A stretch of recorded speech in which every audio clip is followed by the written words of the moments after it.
وہ ادارے جن کا کام تھا ملک کو ایک شکل دینا، کس طرح سے وہ ادارے ان کے ماتحت پوری طرح سے ہو گئے.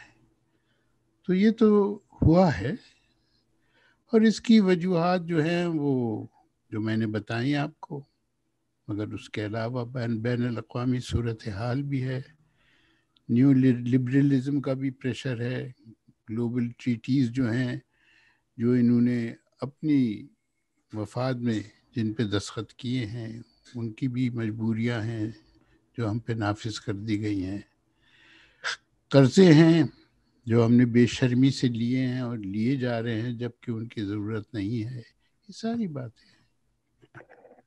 سر ہم دیکھتے ہیں ورلڈ بینک کی طرف یا انٹرنیشنل پروجیکٹ کی طرف، آپ نے بھی قرضوں کا ذکر کیا.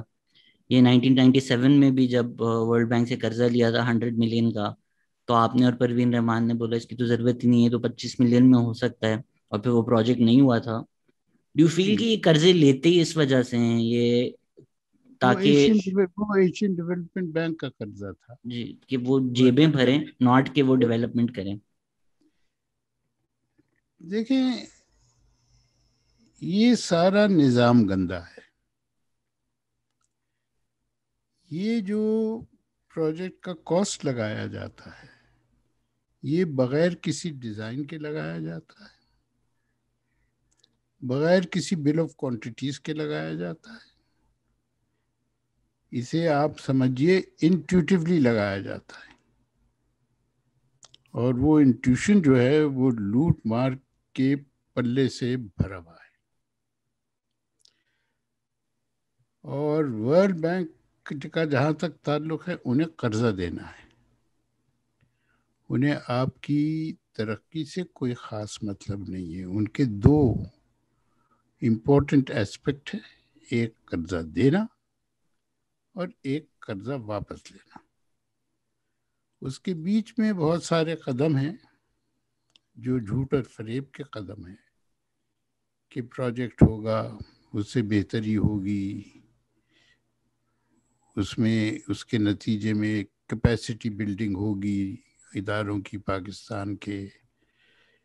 یہ ہوا ہے کئی ملکوں میں، ایسا نہیں ہے کہ نہیں ہوا، مگر یہ وہاں ہوا ہے جہاں آپ کی سوسائٹی اور آپ کی سیاست، دونوں چیزیں معاشرہ اور سیاست، ان کی خواہش تھی کہ یہ پیسہ مناسب طرح سے استعمال ہو، ان کی خواہش تھی کہ حساب صحیح ہو.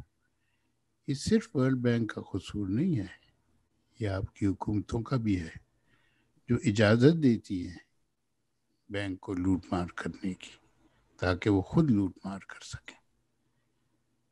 تو اب یہ جو ہمارا تھا مسئلہ جو پروین کے ساتھ اٹھایا تھا میں نے اور پھر اس پہ کام کیا تھا، تسنیم صدیقی صاحب بھی اس میں انوالو تھے، تو وہ جو صاف ہمیں ظاہر اس کا کہانی اگر میں آپ کو بتاؤں، مجھے بل آف کوانٹیٹیز بھیجا تھا، PC1 بھیجا تھا ایشین ڈیولپمنٹ بینک کے کنسلٹنٹ نے کہ اس میں دیکھو اس میں کوئی ایسی چیز تو ہم نے نہیں چھوڑ دی جو ڈالنی چاہیے تھی. میں نے ایک آئٹم دیکھا اور میری نگاہ اس پہ پڑی کہ ایک 6x6 کا کلورٹ کنکریٹ کا وہ 42,000 روپے فٹ میں بن رہا ہے. تو میں نے مذاقیہ اس کو جواب دیا یہ کانٹریکٹ مجھے دے دو، میری آنے والی نسلیں جو ہیں انہیں کبھی کام کرنے کی ضرورت نہیں پڑے گی. وہ مذاقیہ میں نے لکھا. پھر میں سوچا اس کو تھوڑا سا انویسٹیگیٹ تو کریں، اور بھی ہیں ایسی چیزیں. تو پھر پتہ لگا کہ ہاں اور بھی تھی. پھر پروین سے ہم نے کہا دیکھو پروین اس کا حساب لگواؤ دفتر میں اور نقشے بنواؤ، جو اس نے بہت محنت سے اور بہت اچھی طرح کی ہے. اور پتہ لگا کہ ہم وہ ڈیلیور کر سکتے ہیں 1/4 قیمت میں. کینسل ہو گیا لون کیونکہ نئے آئے تھے، معین الدین حیدر صاحب گورنر بنے تھے، انہوں نے کینسل کر دیا. اس کے بعد جو شور غول ہنگامہ ہوا وہ تو خیر الگ کہانی ہے. شاید اگر معین الدین حیدر صاحب کو تجربہ ہوتا قرضے لینے کا اور وہ پرانے گورنر ہوتے شاید وہ کبھی بھی نہ کینسل کرتے. شاید کر رہا ہوں. پھر یہی ہے کہ کچھ ورلڈ بینک کے لوگ بھی ظالم سن, کچھ سانو بھی مرندہ شوق سی. ہاں یہ بھی ان کے تو ظاہری بات ہے کوئی انٹرسٹ نہیں ہے پیپل ڈیولپمنٹ کے. جو ملک چاہتے ہیں وہ ان کا قرضہ استعمال کر کے پیپل ڈیولپمنٹ کر سکتے ہیں. ہم کر سرے سکتے. سے چاہتے ہی نہیں ہے وہ چیز. نہیں ہمارے تو ادارے جو تھے جیسے بھی تھے. اب جو ادارے ہیں ایک تو ہیں بھی نہیں, اور دوسری بات جو بچ گئے ہیں ان میں نہ صلاحیت ہے نہ خواہش ہے. وہ ڈی مورلائز ہو چکے ہیں. ان کو کام کرنے کی برسوں سے اجازت نہیں ہے, تو وہ ڈی مورلائز نہیں ہوں گے تو کیا ہوں گے, وہ کام کیسے کریں گے. اب ہوتا کیا ہے, بینک کا قرضہ آتا ہے اپروو ہو گیا, چلیے جیسے بھی ہوا. بینک کیا کرتا ہے, دفتر کھولتا ہے اچھی جگہ کہیں, بہت پوش دفتر بنتے ہیں, ایئر کنڈیشنر لگتے ہیں, گاڑیاں خریدی جاتی ہیں. حکومت کے اداروں میں سے بیوروکریٹس کو ریکروٹ کیا جاتا ہے پریویلیجز کے ساتھ اور پرکس کے ساتھ, اور وہ پروجیکٹ شروع ہو جاتا ہے. 5 سال کا پروجیکٹ ہے, 4 کا ہے, 3 کا ہے, جتنے کا بھی ہے. جب وہ پروجیکٹ, اس کے 2 حصے ہوتے ہیں عموماً, ایک سافٹ حصہ ہوتا ہے, ایک ہارڈ انفراسٹرکچر کا ہوتا ہے. ہارڈ انفراسٹرکچر کا تیزی سے بنتا ہے, سافٹ کا ایجوکیشن وغیرہ وہ لڑکتا رہتا ہے, بعد دفعہ کچھ بھی نہیں ہوتا اس موضوع پہ. اور جب پروجیکٹ کے ختم ہونے کا وقت آتا ہے تو افسران جو ہیں وہ واپس اپنے پیرنٹ ڈپارٹمنٹ چلے جاتے ہیں, گاڑیاں اداروں میں بڑھ جاتی ہیں, دفتر بند ہو جاتا ہے, everything is back to normal. یہ ہوتا ہے. اور اس کے بعد آپ کی حکومت ویسے ہی چلتی رہتی ہے جیسے پہلے چلتی تھی. اچھا, اس میں ایک اس میں ایسپیکٹ ہوتا ہے, اسے کہتے ہیں کیپیسٹی بلڈنگ. جی. اس کے لیے بہت پیسہ رکھا جاتا ہے, اس کا بھی ہم خرچ برداشت کرتے ہیں. میں بھول گیا کتنے بلین روپے کیپیسٹی بلڈنگ میں خرچ ہو چکے ہیں ابھی تک, مگر وہ کیپیسٹی ہے کیا اور وہ بلڈ کیسے ہوتی ہے. یہ تو کیپیسٹی گھٹتی نظر آئی ہے, ہمیں بڑھتی تو نظر نہیں آئی.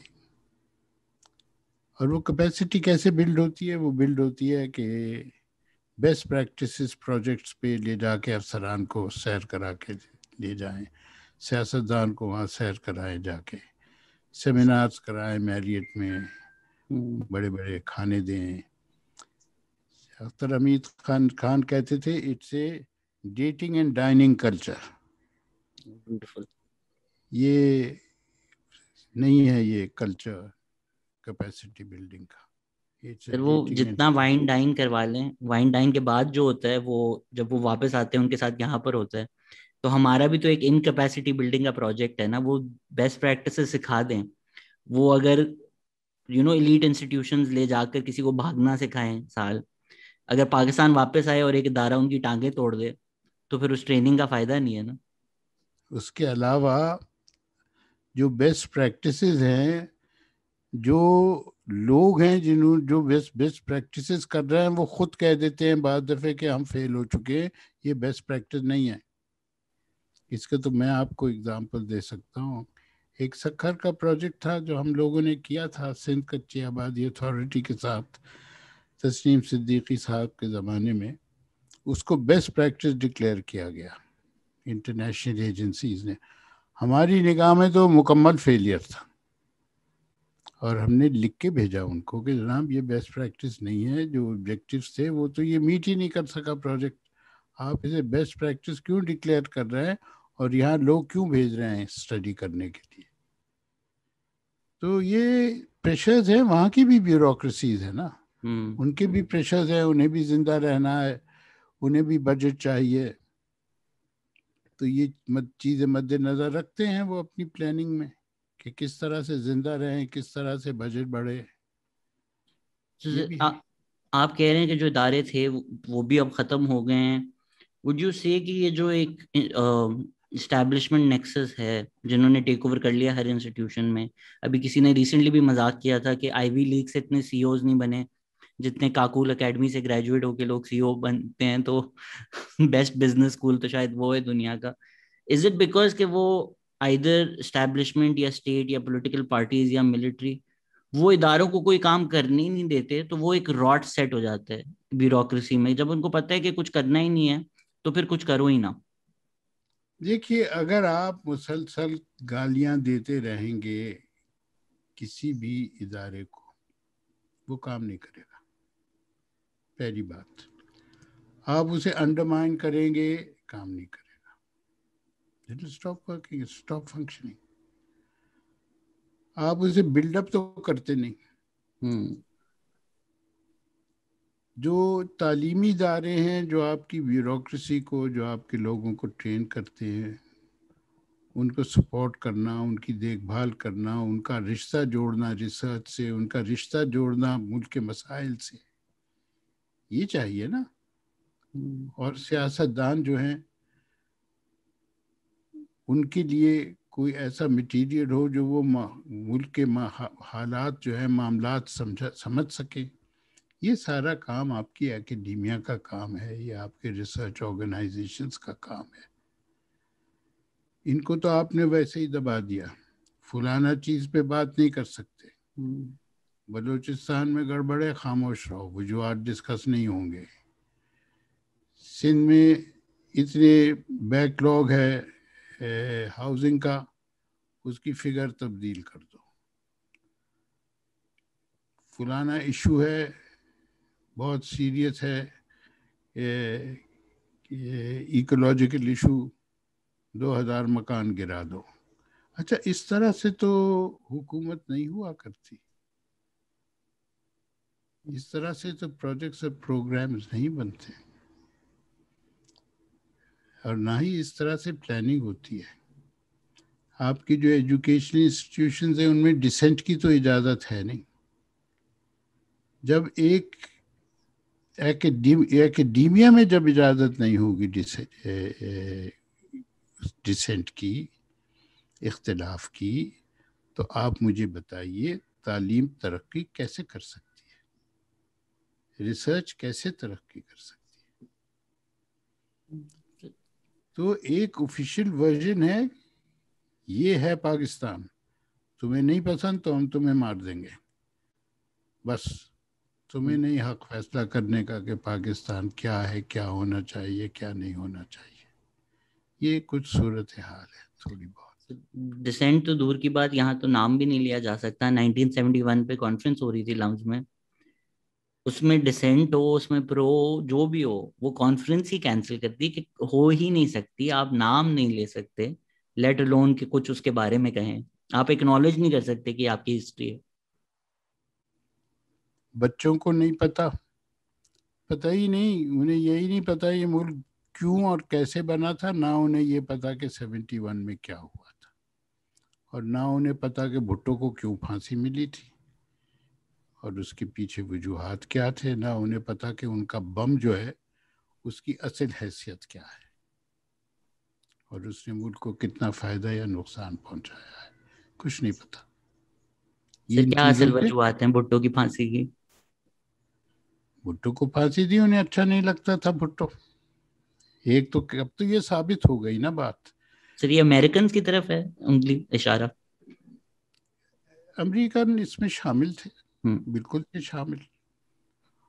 اور یہ بھی تھا کہ جہاں تک میری سمجھ ہے میں تو اس زمانے میں بہرحال نوجوان تھا کچھ سمجھ تھی انڈرسٹینڈنگ تھی کہ یہ ملک کتنا پولرائز ہو گیا تھا مذہبی جماعتوں میں اور مذہبی سوچ میں ایک طرف اور دوسری طرف یہ جو پیپلز پارٹی کی سو کالڈ پروگریسو پالیسیز تھی اتنا ہو گیا تھا کہ کسی نہ کسی کو تو جانا تھا.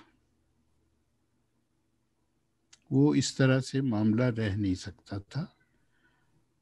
اس کی ایک ہی شکل تھی رہنے کی کہ آپ ایک اور دفعہ الیکشن کرا دیں.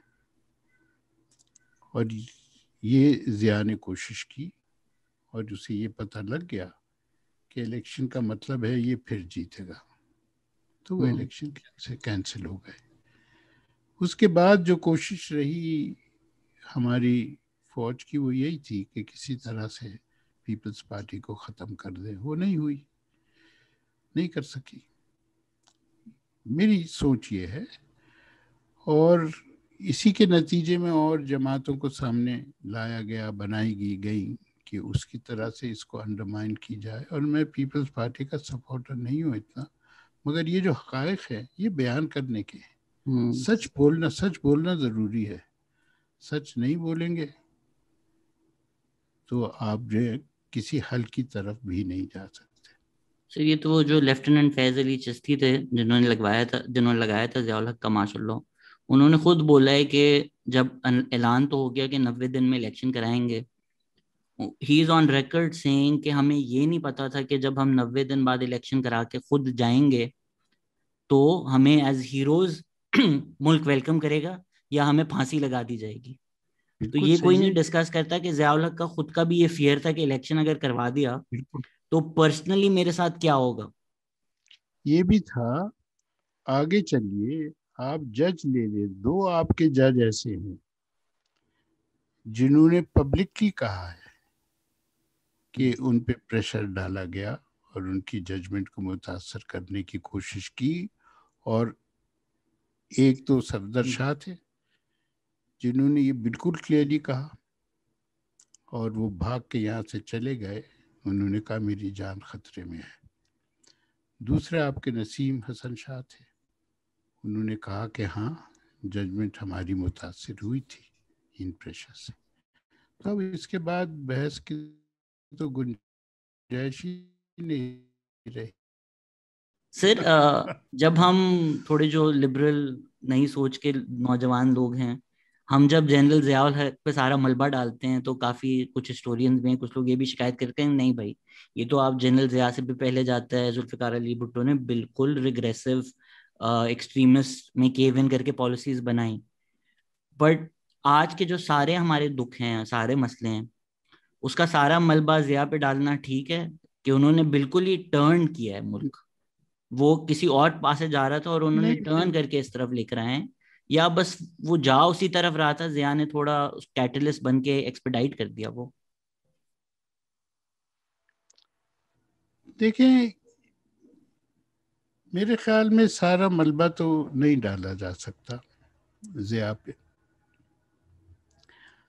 آپ کی آبجیکٹو ریزولوشن بنا جی جس نے آزادی دی کسی بھی جماعت کو کہ جس طرح مرضی چاہے اس کو وہ انٹرپریٹ کر لے، اس کی تشریح جیسے چاہے کر لے، تو مسئلہ تو وہاں بھی تھا۔ جی جی، بٹ وہ کانسٹیٹیوشن میں تو ضیاء نے ڈالا آبجیکٹ 2A آئی تھنک۔ اس کے بعد ماشاء اللہ ایوب خان نے لگایا۔ آپ کی لیفٹ ونگ پارٹیز کو جو دبانا شروع کیا وہ لیاقت علی خان کے زمانے میں ہوا، اور وہ انتہا پہ پہنچا آگے جا کے ایوب کے زمانے میں۔ تو یہ چیزیں تو پہلے سے تھیں۔ قادیانی موومنٹ ہوئی آپ کی، اینٹی قادیانی موومنٹ پنجاب کی۔ اچھا وہ ایک کلونیل ٹریڈیشن چلا آ رہا تھا جسٹس کا، ایک کلونیل ٹریڈیشن چلا آ رہا تھا بیوروکریسی کا، وہ کائنیٹک انرجی پہ چل رہا تھا، تو اس نے کچھ حد تک ان چیزوں کو کنٹرول رکھا، کنٹرول تو نہیں، ان چیزوں کو ایکسیپٹ نہیں کیا،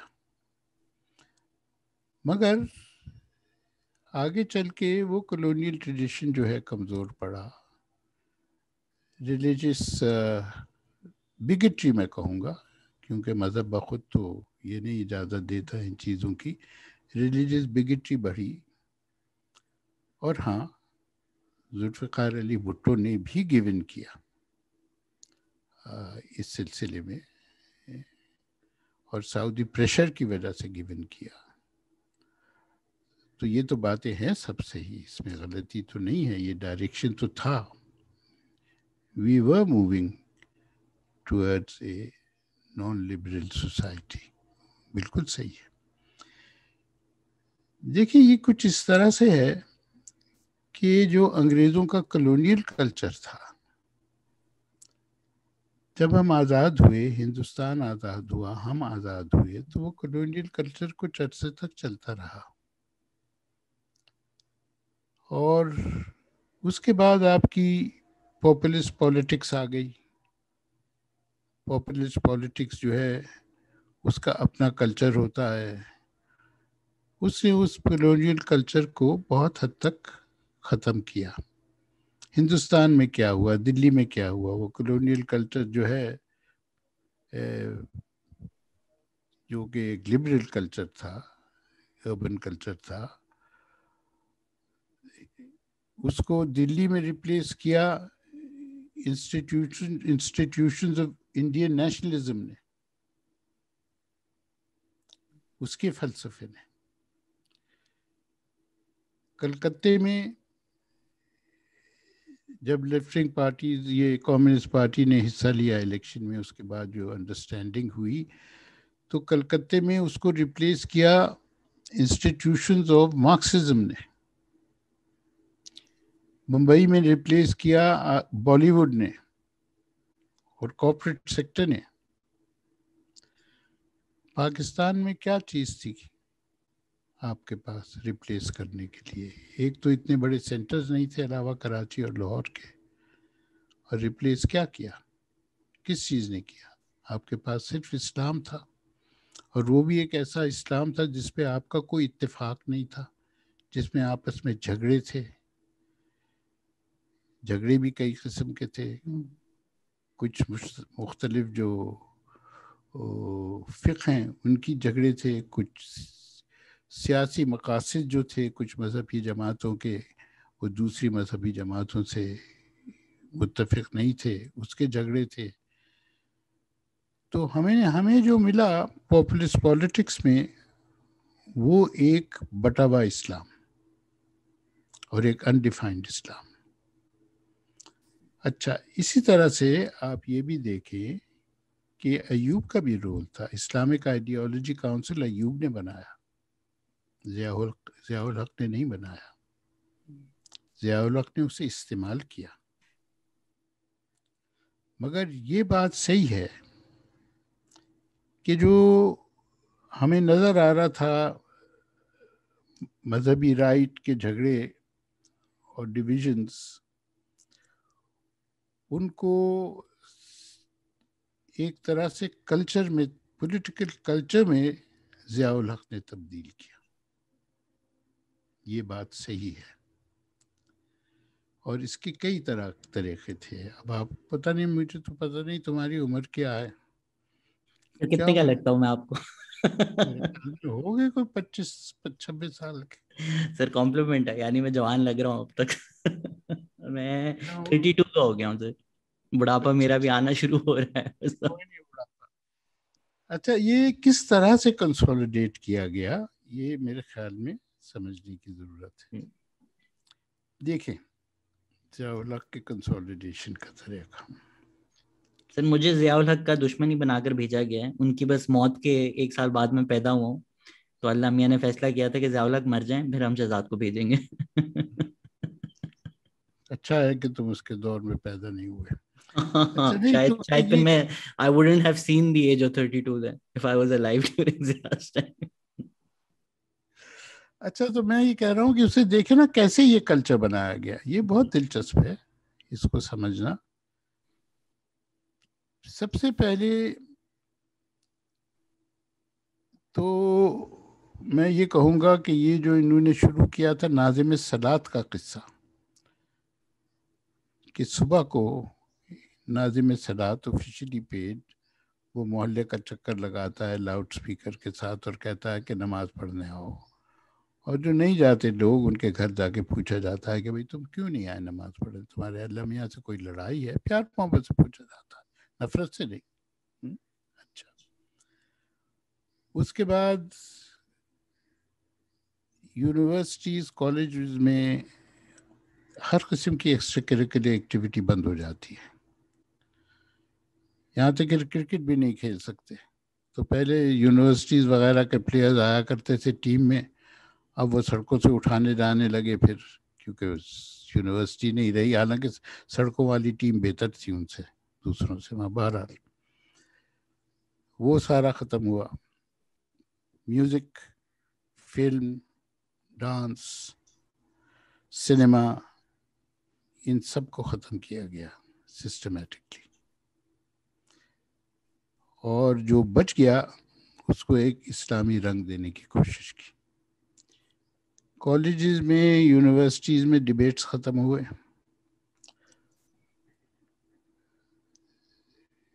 اگر ڈیبیٹ کرانا تھا تو ڈی سی سے اجازت لینی پڑتی تھی سبجیکٹ کی, کہ یہ سبجیکٹ ہے ڈیبیٹ کا. جو آپ کے پروگرامز تھے, کوئز پروگرامز, یہ سب مذہب کے گرد لائے گئے.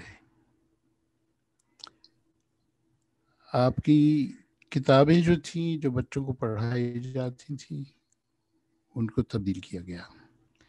انٹرنیشنل ہسٹری اور انٹرنیشنل جغرافی پڑھانی بند کی گئی. اس سے بڑا ظلم کوئی نہیں ہو سکتا تھا. وہ پاکستان سٹڈیز کا حصہ بنایا گیا, اور اسلامیات جو ہے بجائے اسلامی تاریخ کے وہ اسلامی ریچول میں تبدیل کر دی گئی. تو یہ ایک کنسولیڈیشن تھا.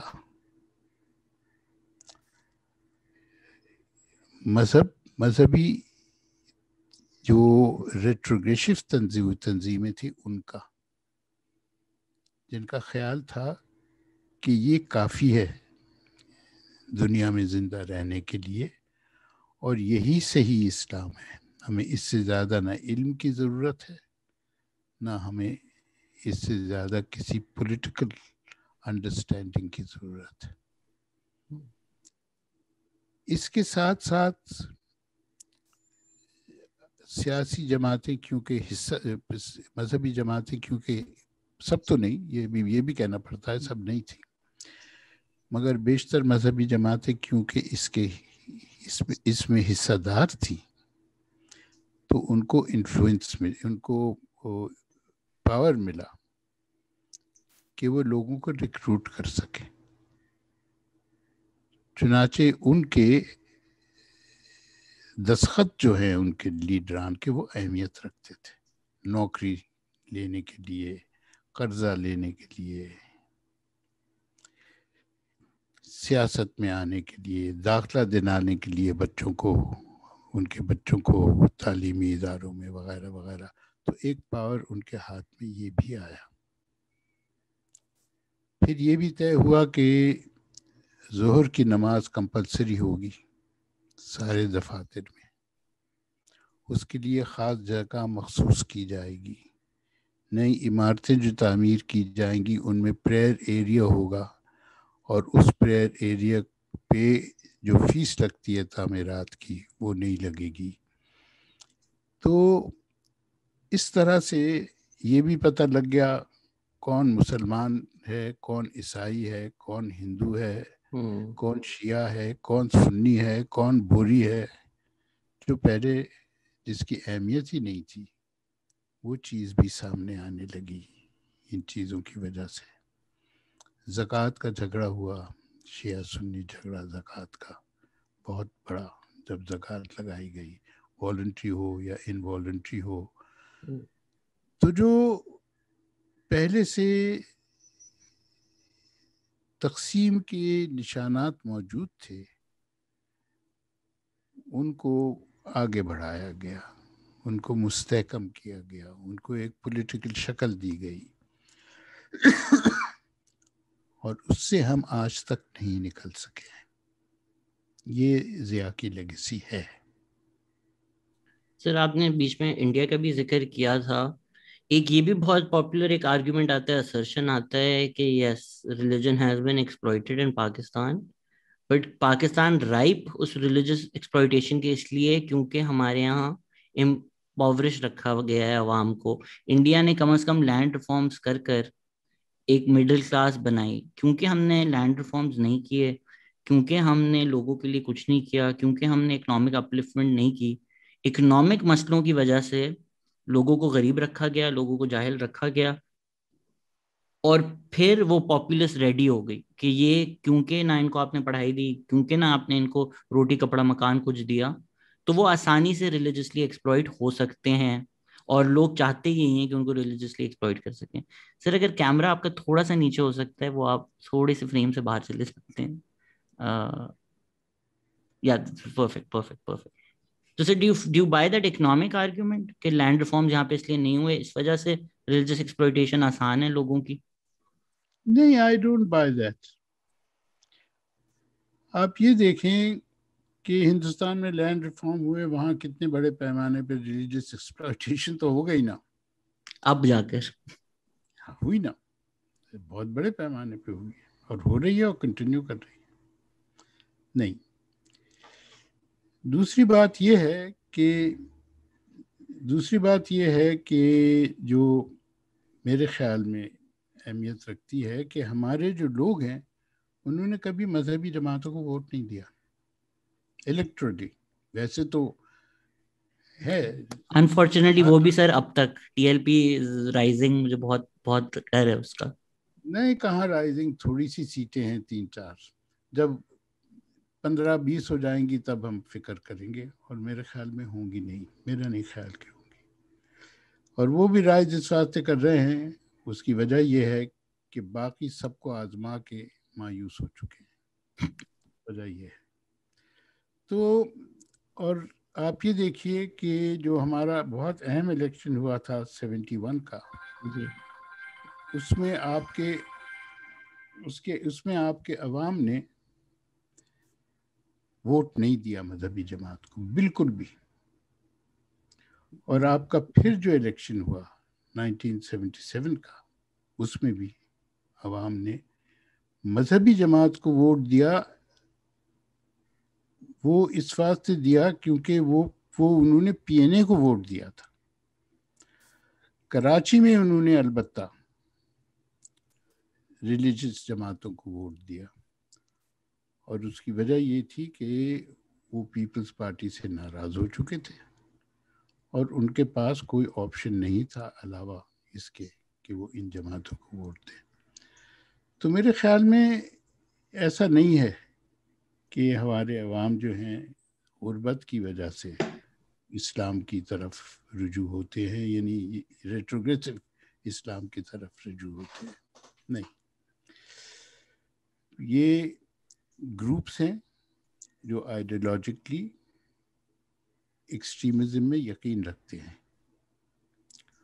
اور جنہیں مستقل سپورٹ رہا ہے آپ کی اسٹیبلشمنٹ کا، آپ کی اسٹیبلشمنٹ نے انہیں استعمال کیا ہے تاکہ صورتحال ڈی سٹیبلائز رہے اور لوگ جو ہیں اپنے حقوق نہ مانگ سکیں. بالکل ایسا ہی ہے سر. آپ نے کہا کہ کلونیل ہم نے ریپلیس نہیں کیا، ہم نے تو انفیکٹ آئی تھنک فردر کیا ہے. جلیاں والا باغ اور اوکارا میں آپ بہت زیادہ پیرلز ڈرا کر سکتے ہیں جس طرح ہماری ٹریٹمنٹ ہوتی ہے. میں نے آج ہی دیکھا، ہمارے جان نے ٹویٹ کیا ہوا تھا کہ آج ابھی لیٹسٹ یہی خبر ہے کہ جو بحریہ ٹاؤن ایوکٹ کر رہے ہیں، جو ہے گوٹ گاؤں، وہاں پہ انہوں نے گولیاں بھی چلا دی ہیں. اس سے آپ کو کلیئر نظر آتا ہے کہ بحریہ ٹاؤن کیپٹلسٹ، گورنمنٹ، ملٹری، یہ نیکسس مل کے کس طرح لوگوں کے گھروں پہ لوگوں کی زندگیاں روند کر ایک ہاؤسنگ سوسائٹی بنا رہی ہے. آئی تھنک یہ پاکستان کو اگر مائکرو کازم میں سمجھنا ہے تو شاید بحریہ ٹاؤن سمجھ لیں. آپ بالکل صحیح کہہ رہے ہیں، وہ ہے مائکرو کازم. اور یہ بہت سارے ایسے مائکرو کازمز ہیں.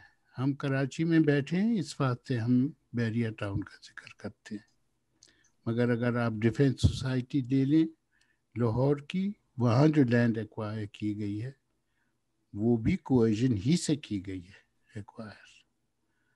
وہ کوئیژن کا طریقہ کار مختلف تھا کیونکہ وہ سوسائٹی مختلف ہے. وہاں آپ نے پریشر ڈال کے، بڑوں کا پریشر ڈلوا کے، پنچایتوں کا پریشر ڈلوا کے آپ نے ختم کر دیا ان لوگوں کو، اور مجبور کیا کہ یہ لو پیسے اور جاؤ. جو رضامند نہیں ہوئے ان کے گاؤں گھیر لیے اور راستہ نہیں چھوڑا ان کے لیے باہر نکلنے کا یا اندر گھسنے کا. اس پہ تو کافی تحقیق ہوئی ہے اور لکھا گیا ہے. مگر یہاں کیونکہ ایکٹیویزم زیادہ ہے کراچی میں تو ان باتوں کا اظہار زیادہ ہو جاتا ہے, وہاں کم ہوتا ہے. ملتان میں زمینیں لی گئی ہیں وہ بھی اس طرح سے لی گئی ہیں. تو یہ کافی عام ہے زمین کا. تو زمین, اچھا مسئلہ یہ ہے کہ وہ زمین اتنی مہنگی کر دی ہے کیونکہ اس کو ایک کموڈٹی بنا کے چھوڑ دیا. اور ریئل اسٹیٹ کی آپ کو اتنی ضرورت نہیں ہے جتنا آپ بنا رہے ہیں, خالی پڑے سارے. یہ سب اسپیکولیٹو ہے اور اس کا علاج یہی ہے کہ خالی جائیدادوں پہ زمینوں پہ ٹیکس لگا دیں ایک بھاری, یہ سب صحیح ہو جائیں گے. نان یوٹیلائزیشن ٹیکس کے لیے آپ نے کافی آرگیو کیا. تو سر ڈو یو فیل کہ ہم جو یہ باتیں کر رہے ہیں تاریخ تو ہمیں بھلا ہی دے گی. اگر ہم اس سے بھی کلیئر اگزامپل لیں اسلام آباد کا, جو گوٹ تباہ کر کے اسلام آباد بنائے ہیں, آج جو اسلام آباد میں اپنے امیر گھروں میں رہتے ہیں, ویو دیکھتے ہیں, مرگلہ ہلز کی تصویریں پوسٹ کرتے ہیں, ان کو تو یاد بھی نہیں وہاں کون رہتا تھا, ان کا تو کوئی ذکر بھی نہیں کرتا. تو اگر وہ گوٹ تباہ کر کے اسلام آباد بنا دیا, خوشی ہیں سارے, کون یاد رکھتا ہے ان لوگوں کو؟ وہ لوگ, ان کے بچوں کو تو یاد ہے, وہ ابھی تک پرچیاں لے کے پھرتے ہیں کہ یہ ہماری زمین تھی, اس کے پیسے پورے نہیں ملے, آج تک ہے. مگر وہ نان ایشوز بن گئے ہیں, وقت گزر گیا, نان ایشو ہو گیا. مسئلہ ایسا ہی ہوتا ہے, یہ جو ظلم ہوتے ہیں ان کو اگر آپ ڈریگ کر لیں, کھینچ لیں کافی عرصے, لوگ تھک جاتے ہیں, نان ایشو ہو جاتا ہے. مسئلہ سب سے بڑا یہی ہے ان چیزوں میں. اب یہ جو آپ کے یہاں کراچی میں آج کل ہو رہا ہے, مجھے یہی ڈر ہے کہ یہ بھی ایک نان ایشو نہ بن جائے گا. شاید دکھ ہو لوگوں کو یہ سن کر, بٹ اگر آپ شاید ریفرینڈم بھی کروا لیں پورے ڈیفینس میں اور لوگوں کو یہ آپشن دیں کہ آپ کا ڈیفینس نہیں ڈوبے گا لیکن اس کے لیے گجر نالے کے سارے گھر تباہ کرنے پڑیں گے, وہ شاید مان لیں, بولیں ٹھیک ہے ہمارے گھر محفوظ رہیں, بھلے یہ لوگ ہوم لیس ہو جائیں. اور آپ نے بہت زبردست آرٹیکل لکھا, کریٹڈ ہوم لیسنس. ہم اکثر سوچتے ہیں بس پاورٹی, غربت, کہ یہ پیدا ہی ایسے ہوئے ہیں. نہیں, یہ چیزیں کریٹ کی جاتی ہیں, ادارے ایجنسی سے ہوم لیسنس کریٹ کرتے ہیں. پیدا کوئی نہیں ہوتا کہ اس کی آئیڈینٹی ہے ہوم لیسنس. دیکھیے اس طرح دیکھیں آپ, یہ گجر نالے پہ کیوں سارا زور ہے؟ یہ محمود آباد نالے پہ کیوں معاف کر دیا لوگوں کو؟ یہ منظور کالونی, منظور کالونی نالا جو کہ بہت سینسیٹیو ہے کیونکہ وہ جا کے گزری کریک میں گرتا ہے, اس کو وہاں کیوں معاف کر دیا؟ اس کی وجہ ہے گجر نالا شروع ہوتا ہے ناردرن بائی پاس پہ اور جا کے ختم ہوتا ہے لیاری ایکسپریس وے پہ. کچھ سمجھ آئی بات؟ تھوڑی سی بر آپ اگر سمجھا دیں صحیح طریقے سے, جس آئیڈینٹی کی طرف یہ اندیشہ ہو رہا ہے. یہ جو کوریڈور ہے اس کی زمین بہت قیمتی ہے کیونکہ یہ دو بہت امپورٹنٹ روڈ انفراسٹرکچر کو لنک کرتا ہے ایک دوسرے سے, اور یہ مستقبل کا ریئل اسٹیٹ کا علاقہ ہے. یہاں اگر آپ ریئل اسٹیٹ ڈیولپمنٹ کرتے ہیں, جو موجودہ صورتحال ہے کراچی کی, اس میں تو وہ بہت کامیاب ہوگی. اور اس وقت آپ زمین پہ سستی قیمتوں پہ قبضہ بھی کر سکتے ہیں, وہ بھی ممکن ہے. میری سمجھ میں تو یہی آتا ہے, ورنہ یہ دوسرے نالوں کو کیوں چھوڑ دیا؟ کیا وہ اہمیت نہیں رکھتے تھے؟ بلکہ منظور کالونی کا نالا تو سب سے زیادہ اہمیت رکھتا ہے کیونکہ اس کا جو سمندر کا آؤٹ لیٹ ہے وہ بلاکڈ ہے, سب سے زیادہ تو وہ رکھتا ہے. تو اس پہ کام کرتے, ڈیفینس سوسائٹی میں سے بھی گزرتا ہے, وہ بھی لنک ہے, مگر نہیں, یہاں ہے, اس پہ زور ہے. اور اورنگی نالے کا بھی یہی مسئلہ ہے. اچھا، دوسری کچھ سیاسی باتیں بھی ہیں. یہ جو آپ کے محمود آباد نالہ ہے، آپ کا انظور کالونی نالہ ہے، اس میں کچھ علاقے پیپلز پارٹی کے بنتے ہیں. اورنگی اور گجر جو ہیں وہ پی ٹی آئی اور ایم کیو ایم کے علاقے. لوگوں کا، وہاں کے لوگوں کا یہ کہنا ہے کہ جناب اصل وجہ یہ ہے کہ اگر یہاں ہمارے پیپلز پارٹی والے ہوتے تو وہ ہمارا ساتھ دیتے. حالانکہ میرا نہیں خیال ایسا ہوتا. ریئل اسٹیٹ کے سامنے کوئی کسی کا ساتھ نہیں دیا کرتا، مگر یہ لوگوں کی سوچ ہے. تو اس سے میں یہ اندازہ لگاتا ہوں کہ لوگ جو ہیں ان کی جو پولیٹیکل انڈرسٹینڈنگ ہے، جو پولیٹیکل خواہش ہے، وہ ایک جمہوری نظام کی طرف ہے. وہ صرف اپنا فائدہ نہیں دیکھ رہے، بلکہ وہ ایک اوور آل امن اور کنسنسس کو بھی مد نظر رکھ رہے ہیں. میرے خیال میں یہ گھڑی گھڑی جو میرا کام رہا ہے، میں اس نتیجے پہ پہنچا ہوں. سر یہ جو کیونکہ over and above their personal things وہ اس سیاسی پس منظر کو مد نظر رکھتے ہیں. سر یہ جینٹریفیکیشن کا آپ نے ذکر کیا، اور آپ نے یہ بھی کہا کہ وہ اسپیکولیٹو ہے. یہ جب لیاری ایکسپریس وے بنا رہے تھے، یا ایون اس سے پہلے جب لانڈی کوٹل ان لوگوں نے لوگوں کو شفٹ کیا تھا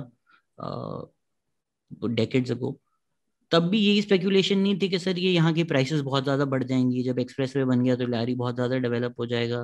ہوا تو صرف لیاری ریور چوک کیا انہوں نے، بٹ ایز سچ کوئی ہمیں ڈیولپمنٹ تو دونوں ایریاز میں نہیں نظر آئی ہسٹوریکلی. نہیں، جہاں تک لیاری ایکسپریس وے کا ذکر ہے تو ایکسپریس وے کے دونوں طرف قیمتیں بہت بڑھ گئی ہیں زمینوں کی. اور آپ نے شاید نوٹس کیا ہو، ابھی میں نے ایک سروے بھی کرایا تھا اس کا، فوٹوگرافک سروے، کہ آہستہ آہستہ جو پرانے مکان ہیں ان کو گرا کے اپارٹمنٹس میں تبدیل کیا جا رہا ہے. کافی جگہ تو تبدیل ہو چکے ہیں.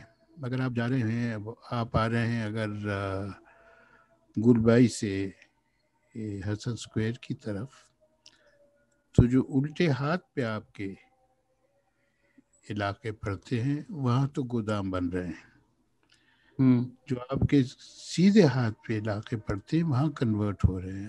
آپ کے پرانے جو مکان ہیں ان کو گرا کے نئی ملٹی سٹوری بلڈنگز بنائی جا رہی ہیں.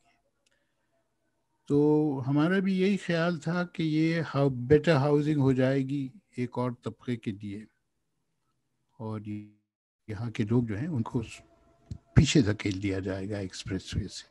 تو وہ عمل تو ہو رہا ہے گا، آہستہ ہے، بہت سلو ہے، مگر ہے. گودام زیادہ تیزی سے بن رہے ہیں کیونکہ ڈیمانڈ بہت ہے گوداموں کی. آئی تھنک آج کل وہ ٹیکسٹائل کا تھوڑا سا بوم آیا ہوا ہے، تو ٹیکسٹائل انڈسٹریز نے کافی وہاں پر آئی تھنک ٹیکسٹائل پرچیز کی بھی ہے. جی ہے، وہ بھی ہے. اور پھر ساتھ کے ساتھ یہ بھی ہے کہ آپ کی جو سٹوریج کی ڈیمانڈ ہے ہول سیلنگ کی اور پورٹ کی، وہ آپ فارمل سیکٹر میں پوری تو کر نہیں سکے. آپ نے جو علاقے مقرر کیے تھے ناردرن بائی پاس پہ جہاں یہ چیزیں شفٹ ہونی تھیں اور یہ کارگو ٹرمینل ڈیولپ ہونے تھے، وہ تو اس واسطے نہیں ہوئے کیونکہ ان زمینوں پہ تو سیاسی جماعتوں نے اپنے لوگوں کا قبضہ کرا دیا، ہاؤسنگ سوسائٹیز بنا دی. تو وہ تو نہیں ہو سکا، جو کہ نقصان ہوا شہر کو بہت اس سے. تو جہاں بھی کچی آبادیوں میں اب جگہ مل رہی ہے اور ایکسیس روڈ موجود ہے، وہاں آپ گودام بنا رہے ہیں. سر آپ نے نیو لبرلزم کا بھی ذکر کیا. Maybe neo liberalism will see this as a success, کہ اگر گاؤں تب توڑ کر ملٹی سٹوری بلڈنگز بن گئی ہیں، یہ تو as a success story present کیا جائے گا. کیا جائے گا، کیا کیا جا رہا ہے آپ تو کہ کراچی کی شکل بدل رہی ہے. دیکھیے ہائی رائز بلڈنگز بن رہی ہیں، کتنی خوبصورت ہاؤسنگ کالونیز ڈیولپ ہو رہی ہے. دوسری بات ہے کہ ہاؤسنگ کالونیز خالی ہیں مگر بہرحال ڈیولپ ہو رہی ہیں. تو یہ تو پریزنٹ کی جا رہی ہے ایز اے سکسیس. یہ بھی سکسیس کے طور پہ پریزنٹ کیا جا رہا ہے کہ ایمپریس مارکیٹ ایک ہسٹورک سائٹ جو ہے وہ بچا لی گئی ہے اور اس کو پریزرو کیا جا رہا ہے. تو یہ چیزیں تو ایز ڈیولپمنٹ سامنے رکھی جا رہی ہیں. سی ڈی اے اسلام آباد نے صحیح آرگیو کیا تھا نا میرے خیال سے، کہ جو اسلام آباد کی خوبصورتی خراب کرتے ہیں لوگ، وہ تو لوگ ہیں. اسلام آباد تو خوبصورت شہر ہے، جب لوگ آ جاتے ہیں وہ گند کرتے ہیں. تو یہ کچی آبادیاں توڑ دینی چاہیے، کیونکہ لوگ اسلام آباد کی نا بیوٹیفیکیشن خراب کر رہے ہیں اپنی ایگزسٹنس سے. دیکھیں مسئلہ تو یہ ہے کہ لوگ ماحول بناتے ہیں، ماحول لوگوں کو بناتا ہے. یہ تو ایک ایسا رشتہ ہے کہ آپ الگ الگ نہیں کر سکتے. ہمارے یہاں جو سرویز ہوتے ہیں وہ لوگوں کے کم ہوتے ہیں اور فزیکل سروے پہ زیادہ اہمیت دی جاتی ہے پلاننگ کے حوالے سے. اسی کو لے لیجیے آپ، یہ جو ہمارے یہاں گجر نالہ وغیرہ پہ عمارتیں گرائی جا رہی ہیں، این ڈی یونیورسٹی نے سروے کیے ہیں. یہ سروے گوگل سے ہوئے ہیں، کسی نے وہاں جا کے پیمائش تو کی نہیں. ریڈ کلف زندہ ہے پاکستان میں ماشاء اللہ. ہاں بالکل صحیح کہہ رہے ہیں آپ. یہ ریڈ کلف ہی کی طرح ہوا ہے. Boundary commission, Punjab boundary commission کا جو قصہ تھا، تو انہوں نے اوپر سے سروے کیا. یہ سروے مکانوں کا ہے، یہ انسانوں کا نہیں ہے. کیونکہ ہر ایک مکان جو انہوں نے آئیڈینٹیفائی کیا ہے اس میں کئی خاندان رہتے ہیں. ان کو شاید یہ نہیں پتا کہ یہاں ایک ایک کمرے میں پورا خاندان رہتا ہے 6 آدمیوں کا، اور اسی میں کھانا پکاتا ہے اور رہتا بھی وہی ہے. تو یہ جو مکانوں کی لسٹ ہے یہ الگ ہے، اور میرے خیال میں اس سے 4 گنی زیادہ خاندان کم از کم متاثر ہوئے ہیں. دوسری چھت پہ سے دیکھیے آپ، ٹین کی چھتیں ہیں، آپ کو یہی نہیں پتا ایک مکان ختم کہاں ہوتا ہے، دوسرا مکان شروع کہاں ہوتا ہے. آپ آسمان سے یہ بات نہیں بتا سکتے، یہ آپ کو سامنے جا کے ناپنا پڑے گا. اسی طرح سے یہ جو آپ کے سرویز رہے ہیں مختلف پروجیکٹس کے، جیسے کول پروجیکٹ چل رہا ہے تھر پارکر میں، یا یہ جو آپ کے مختلف ڈیمز بنے ہیں، یہ سارے، اور یا یہ جو زلزلے میں متاثر ہوئے ہیں لوگ، یہ مکانوں کا سروے تھا، یہ لوگوں کا سروے نہیں تھا. مسئلہ تو لوگ ہیں، ان کے مسائل ہیں، ان کی دشواریاں ہیں، ان کی خوشیاں ہیں، ان کی زندگی ہے، وہ مکان کی تھوڑی ہے. چلیے، آپ نے شاید آرگیو کیا تھا کہ یہ جو گجر نالہ چوک ہوا ہوا ہے، جو اس کے مسئلے ہیں، یہ صرف 36 ہاؤسز کو توڑ کر اور ان کو اسی گجر کالونی میں ری سیٹل کر کے مسئلہ سالو ہو سکتا ہے. تو why aren't they going towards that solution؟ وہ ان کی مرضی ہے، میرے سے تھوڑی وہ کوئی بات کرتے ہیں. اس میں ریئل اسٹیٹ نہیں ایکوائر ہوگا نا، اس میں جینٹریفائی نہیں ہوگا شاید. نہیں ہوگا جینٹریفائی، ضرورت ہی نہیں ہے. مسئلہ تو یہ ہے کہ نالے بھرے ہوئے ہیں، جہاں نالے کی ڈیپتھ 6-7 فٹ ہے اس کی 2 فٹ ڈیپتھ رہ گئی ہے، اس کو خالی کریں. دوسرا مسئلہ یہ ہے کہ وہ نکلے گا کیسے سمندر پہ، جب تک وہ سمندر کا رستہ صاف نہیں ہوگا اس کو صاف کریں. اگر ہیوی مشینری کے لیے جگہ چاہیے صفائی کے لیے، تو اس کے لیے 15 فٹ چاہیے. یہ این اے ڈی یونیورسٹی نے شروع میں کہہ دیا تھا، اب ذرا بڑھ گیا ہے ان کا ڈیمانڈ.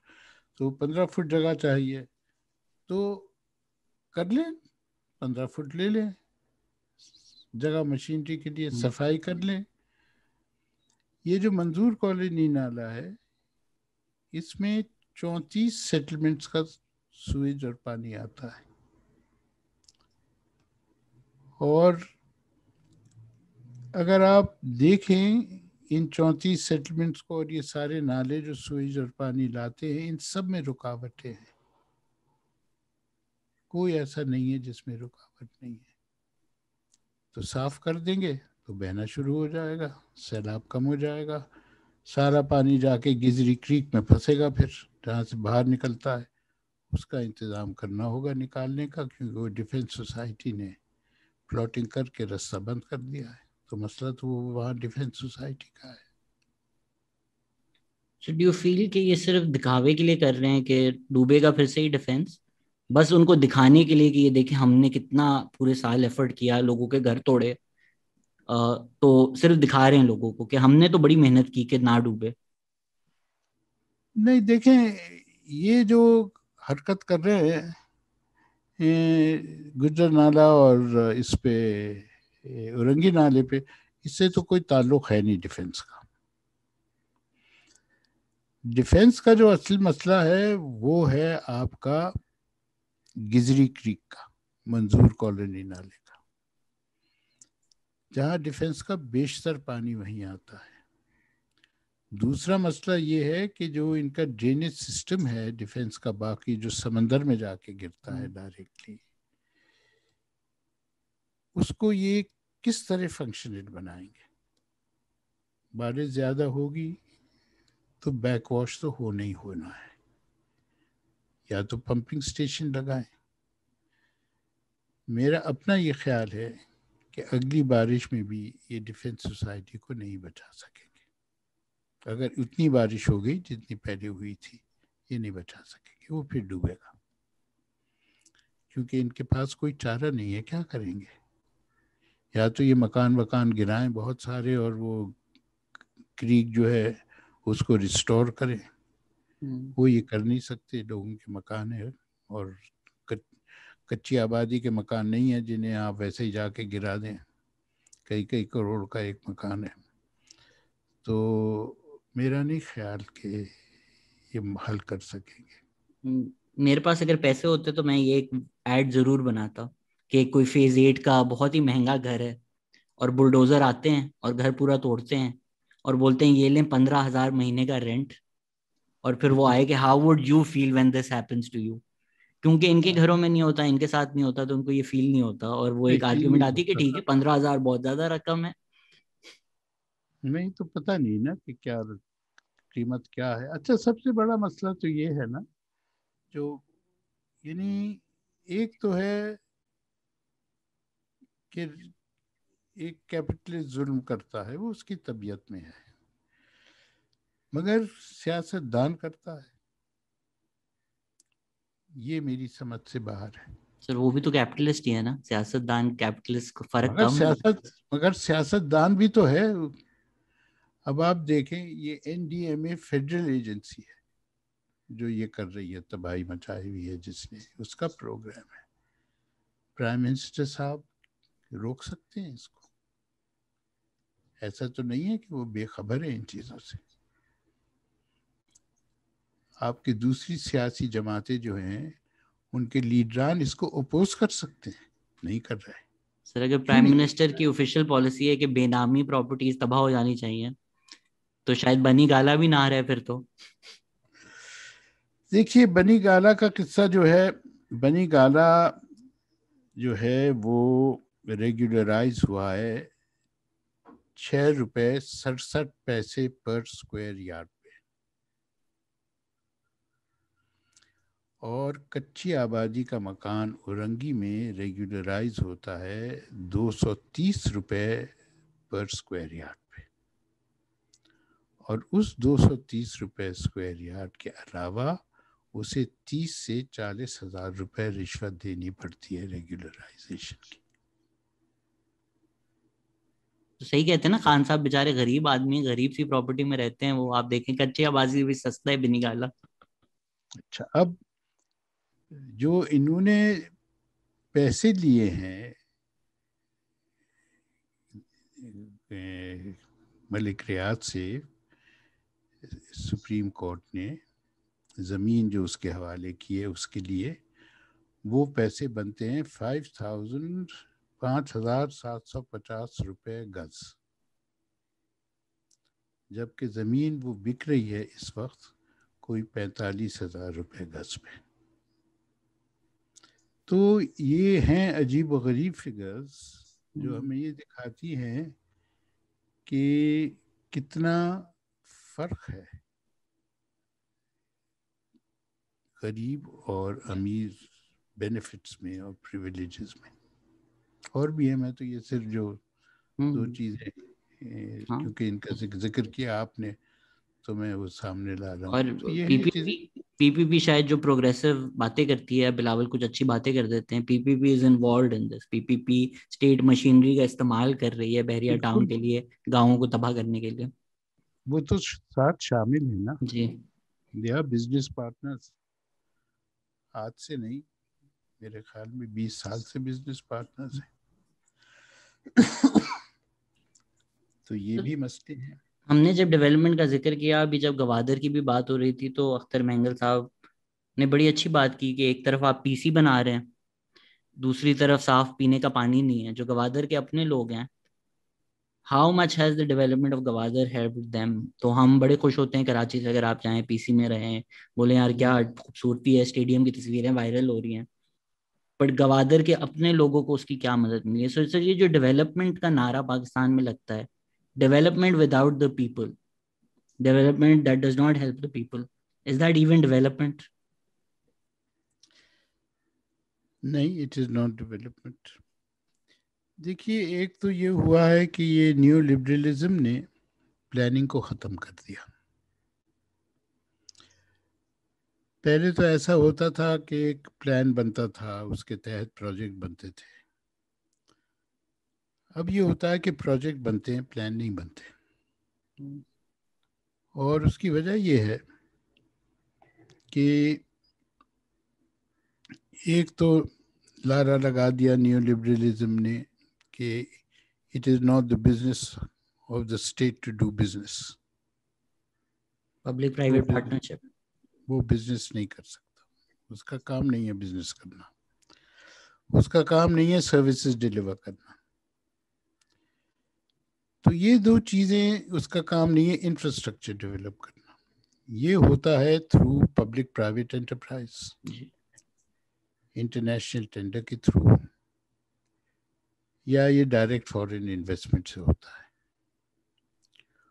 اور ان دونوں چیزوں میں حکومت کا ایک جونیئر پارٹنر کا ہو، اصولاً تو سینئر پارٹنر ہے لیگلی، مگر حقیقت میں جونیئر پارٹنر کا رول ہے. تو یہ ہے آپ کا ڈیولپمنٹ. تو پلاننگ جو ہے اس کو پروجیکٹس نے ریپلیس کر دیا ہے، اور یہ ساری دنیا میں ہے انفارچونیٹلی، علاوہ ان ممالک نے جنہوں نے اس کے خلاف سٹینڈ لیا ہے اور اس پہ نیگوشیٹ کیا ہے کامیابی سے. جو بہت کم ممالک ہیں ایسے جو کہ مقروض ہیں جو یہ کر سکے. ہم مقروض ہیں، ہم نہیں کر سکے، اور ہم نے کوشش بھی نہیں کی کرنے کی. حقیقت تو یہ ہے. تو اگر آپ پروجیکٹس کو عوام کے لیے بنانا چاہتے ہیں تو اس کے چار بڑے بنیادی اصول ہیں جو میں مستقل جن کے بارے میں لکھتا بھی رہا ہوں، اور کچھ حکومت کے سے جو تھوڑا بہت واسطہ پڑا کراچی اسٹریٹجک ڈیولپمنٹ پلان کے دوران، تو اس میں بھی ان کو سامنے رکھا کئی دفعے. ایک اصول تو یہ ہے کہ پروجیکٹ کو، کوئی بھی پروجیکٹ ہو، شہر جس علاقے میں ہے اس علاقے کی ایکولوجی کو وہ نقصان نہ پہنچائے پروجیکٹ. نمبر 2 کہ پروجیکٹ جو ہے اس کو اصل معنوں میں فائدہ غریب کو اور لو مڈل کلاس کو پہنچانا چاہیے. نمبر 3 کہ زمین کا استعمال جو ہے وہ سماجی اور انوائرمنٹل بنیاد پہ کرنا چاہیے، صرف زمین کی قیمت پہ نہیں. ہم یہ نہیں کہتے کہ زمین کی قیمت اہمیت نہیں رکھتی، مگر صرف زمین کی قیمت پہ نہیں. اور آخر میں کہ جو ورثہ ہے ان کمیونٹیز کا جو شہر میں رہتی ہیں، اس ورثے کو ہر قسم کا، خاص طور سے جو ثقافتی ورثہ ہے، اس کو سہارا دینے کی ضرورت ہے. اگر آپ 4 اصول یہ اپنا لیں تو آپ کی ڈیولپمنٹ کا طریقہ کار جو ہے وہ تبدیل ہو جائے گا. تو ایک جگہ میں نے یہ پیش کیا، تو وہاں ایشین ڈیولپمنٹ بینک کے ایک صاحب بیٹھے تھے اور انہوں نے میرے سے کہا کہ عارف، with these 4 points there will be no projects. یہ اپنا لیں گے ہم تو کوئی پروجیکٹ نہیں ہوں گے. یعنی مطلب یہ کہ کوئی پیسے نہیں دے گا، مگر یہ 4 چیزیں ہوں گی آپ کی ڈیولپمنٹ تبدیل ہو جائے گی. یہ بہت بڑی چیزیں ہیں، مگر یہی ہے، یہ نہیں ہوگا، اس کے لیے لڑنا پڑے گا. تو سر اگر کوئی جو ریئلسٹ یا جو کیپٹلسٹ ہیں وہ اگر یہ آرگیو کریں کہ نہیں جی اکانومی دیکھیں، جی ڈی پی دیکھیں، جس طرح عمران خان نے بھی ریسنٹلی بھی کہا کہ آئی لینڈ بس پڑے ہوئے ہیں، کوئی ان کا استعمال نہیں کر رہا، لوگ رہ رہے ہیں ان آئی لینڈ پر، لوگوں کی آبادی ہے، لوگوں کے خاندان ہے، بٹ کیونکہ وہ پروفٹ میکنگ انٹرپرائزز شاید نہیں ہیں، تو کیپٹلسٹ ان کو ایسے دیکھتے ہیں کہ بس یہ تو پڑی ہوئی ہے زمین، یہ تو ہمیں بس حاصل کرنی ہے جا کر کے، جس طرح کانکررز یا کالونائزرز دیکھتے ہیں، یہ اس طرح دیکھتے ہیں زمین کو. ہاں، زمین جو ہے وہ ایک کمیونٹی ایسٹ نہیں رہی، وہ ایک کموڈٹی ہے. جی، خرید فروخت آپ کرتے رہیں، اس سے پیسہ بناتے رہیں. دباؤ ہے بہت پاپولیشن کا، انہیں پتہ، پاپولیشن سے زیادہ پیسے کا دباؤ ہے.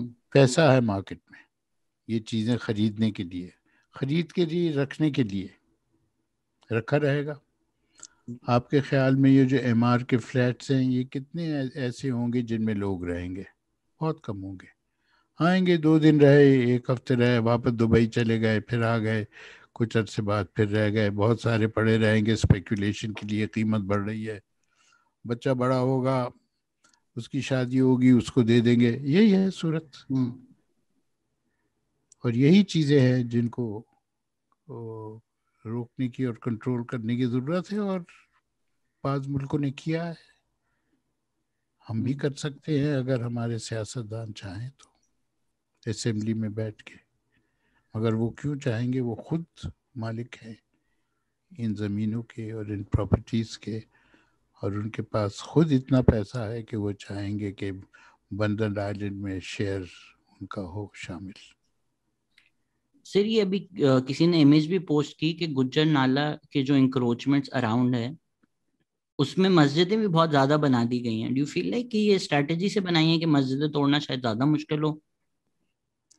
دیکھیں، عموماً بہت دفعے ایسا کیا گیا ہے، خاص طور سے 70s میں اور 80s میں بھی بہت حد تک، کہ اگر آپ کو ایک زمین کالونائز کرنی ہے، پہلے وہاں جا کے مسجد بنا لو.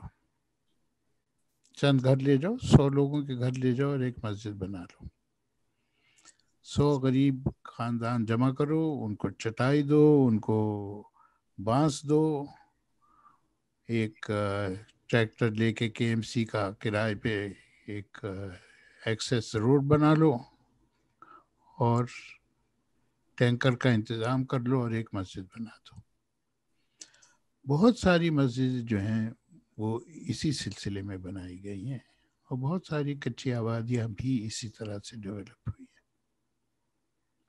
اور اس میں لازمی بات ہے سپورٹ آپ کا ریونیو ڈپارٹمنٹ کر رہا ہے، KMC کر رہا ہے، پولیس کر رہا ہے، سب کر رہا ہے. سب کے حق میں تھا یہ.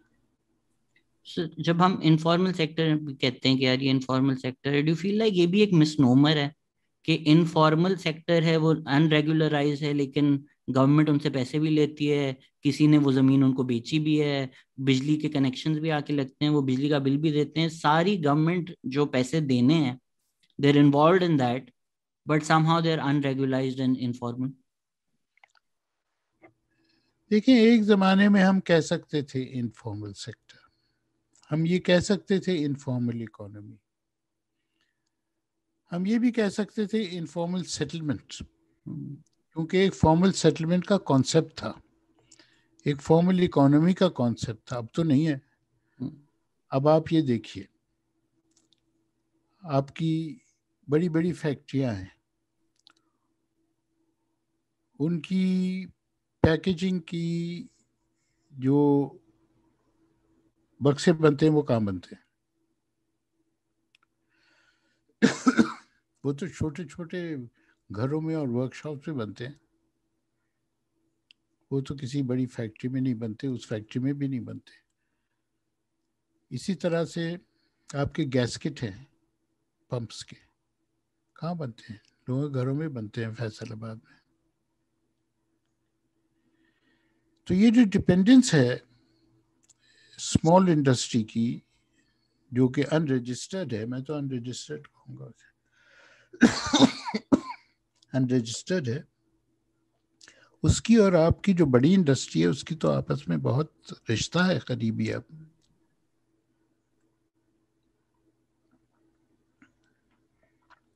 تو وہ انفارمل تو نہ رہی. سیٹلمنٹ پہ آ جائیے آپ, آپ کی ایک آبادی ہے, وہ کچی آبادی نوٹیفائی ہو جاتی ہے, جب وہ نوٹیفائی ہو گئی تو وہ انفارمل تو نہیں رہی. یعنی پرانے ڈیفینیشن سے وہ جب بھی انفارمل نہیں رہی. ایک مکان ہے, اس کو لیگل کنیکشن پانی کا ملا ہے, لیگل کنیکشن اس کو بجلی کا ملا ہے, لیگل کنیکشن اس کو گیس کا ملا ہے, اور مالک مکان کے نام پہ ملا ہے, مگر وہ مکان مالک کے رجسٹرار آف پراپرٹیز میں وہ اس کے نام پہ نہیں ہے, تو انفارمل تو نہیں ہے. تو یہ ایک ڈسکریمنیٹری ٹرمینالوجی ہے, اور یہ بدلے گی. پہلے جب میں نے کام شروع کیا تھا کہتے تھے بلیک اکانومی, اس کے بعد یہ ہو گئی آپ کی بلیک اکانومی کے بعد آپ نے کہا کہ اچھا ہے انڈر گراؤنڈ اکانومی, پھر یہ ہو گیا ایکسٹرا لیگل اکانومی, پھر یہ ہو گیا انفارمل اکانومی, اب یہ ہو جائے گی کچھ عرصے بعد پیپلز اکانومی. انفارچونیٹلی بلیک تو سب سے زیادہ جو یہ پلاٹ ہیں ڈی ایچ اے میں, جن لوگوں نے پلاٹ خرید کے رکھے ہوئے ہیں, آئی تھنک اس سے زیادہ بلیک منی تو کہیں پہ بھی نہیں ہے. صحیح کہہ رہے ہیں آپ. سر یہ ہمارے ایک دوست ہیں, فرینڈ آف دا پوڈ زمین کاسٹ. جی, زمین ہی میں جاتا ہے, بیشتر انلیگل پیسہ زمین میں جاتا ہے. بلکہ آپ کی جو افغانستان کے دوران جو جنگ تھی, جو اس کی ہیروئن ٹریڈ کا پیسہ تھا, تو آرمز ٹریڈ کا پیسہ تھا, جو نیٹو سپلائز کا پیسہ تھا, وہ سب ریئل اسٹیٹ میں گیا ہے.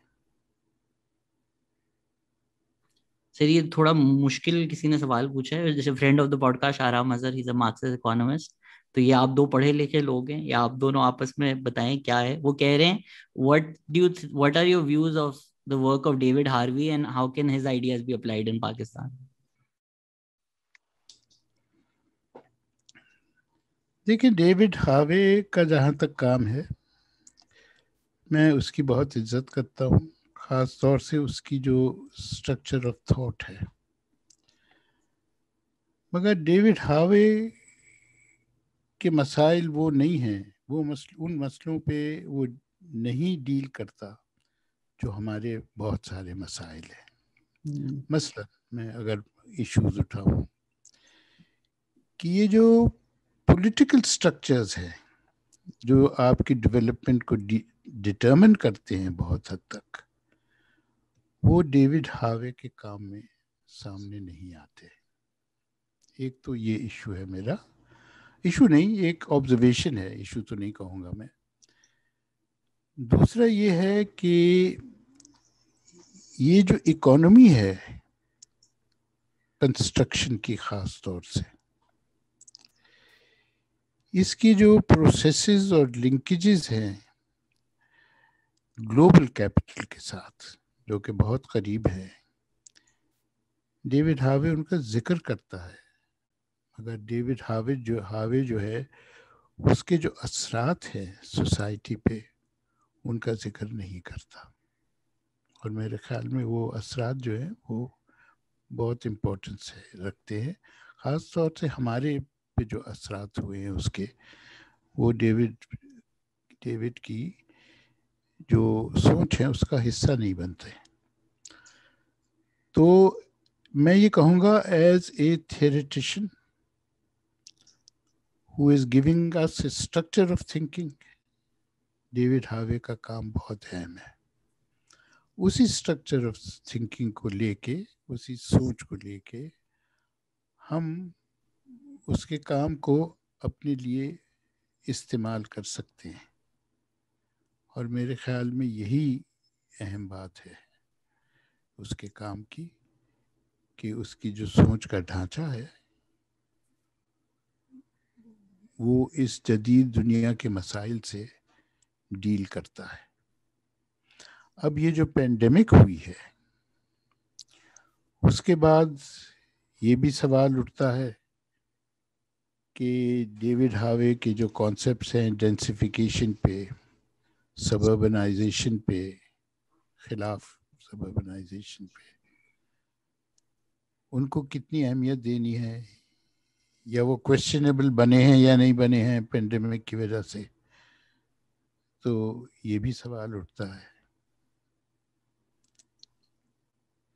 سر کسی نے یہ بھی واقعہ بتایا کہ ہمارے جو ایکس کمشنر ہیں کراچی کے افتخار شلوانی، آپ نے ایک دفعہ ان کو quite a dressing down he said he is witness to، آپ نے کافی ان کو سنا دی تھی کسی وجہ سے؟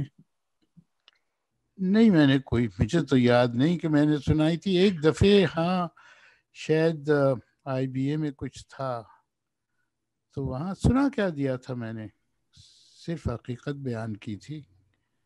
میں تو کبھی کسی کے ساتھ بدتمیزی نہیں کرتا یا کوشش کرتا ہوں کہ نہ کروں، تو نہیں، I was on good terms with him، کوئی ایسی بات نہیں ہوئی۔ حقیقت ہی تو سر لوگوں کو بری لگتی ہے۔ سر میں چاہتا تھا آپ سے تھر کی بھی بات کروں، بٹ مجھے پتہ ہے کہ ہم نے وقت بہت لے لیا آپ کا، تو ابھی کریں یا اگلی دفعہ کے لیے رکھ لیں؟ آپ کی مرضی ہے سر آپ دیکھیں، میں تو فارغ ہوں، میرا تو روزہ ہے نہیں، تو آپ سحری تک میرے سے بات کر سکتے ہیں اگر آپ چاہیں۔ چلیں سر، پھر وہ سر تھر آپ نے بہت کام کیا، آپ کا تو فیمس پروجیکٹ ہے، آپ کی وجہ سے تھر رورل ڈیولپمنٹ پہ اتنا زیادہ کام کیا گیا ہے باہر سے۔ اٹس آلموسٹ لائک وہ جس طرح ہم نے ریٹلو کا بھی ذکر کیا، آئی تھنک جب تھر کا ذکر کرتے ہیں پاکستان میں لوگ، ایک پرسیپشن یہ ہوتا ہے کہ تو بالکل ایک بیکورڈ جگہ ہے، اور پھر جب ڈیولپمنٹ کی بھی بات ہوتی ہے تو وہ جو سندھ اینگرو کول مائن ہے اس کو ایز اے ریئل پازیٹیو سمجھا جاتا ہے کہ یہ بہت ہی اچھی چیز ہو رہی ہے، لیکن تھر کے لوگوں سے اگر آپ بات کریں گے تو دو ایک چھوٹی سی observation, they are not happy with the Sindh Engro coal mine project, بی تھر والوں کو جو ہم سمجھتے ہیں کہ یہ بالکل سلیوز ہیں، یہ تو سلیوری کی وجہ سے پی پی پی کو ووٹ دیتے ہیں، some of them actually have very good views of PPP کہ انہوں نے کچھ روڈز بنائے یا ڈیولپمنٹ کی۔ so what's your take on all of this کہ جو ٹاکسک ریلیشن شپ ہے پی پی پی کا تھر والوں کے ساتھ، یہ ہم غلط سمجھ رہے ہیں، اینڈ یہ جو سندھ اینگرو کول مائن ہے is that a good thing اور اے بیڈ تھنگ؟ دیکھیے، میں اینگرو کول مائن کو پہلے لے لوں۔ ساری دنیا میں انرجی فرام کول ختم کی جا رہی ہے، چین میں بھی، جس کی ہم ٹیکنالوجی استعمال کر رہے ہیں، چین وہ ٹیکنالوجی بھی ختم کر رہا ہے۔ دوسری بات یہ ہے، یہ پٹ مائننگ ہے، اوپن پٹ مائننگ،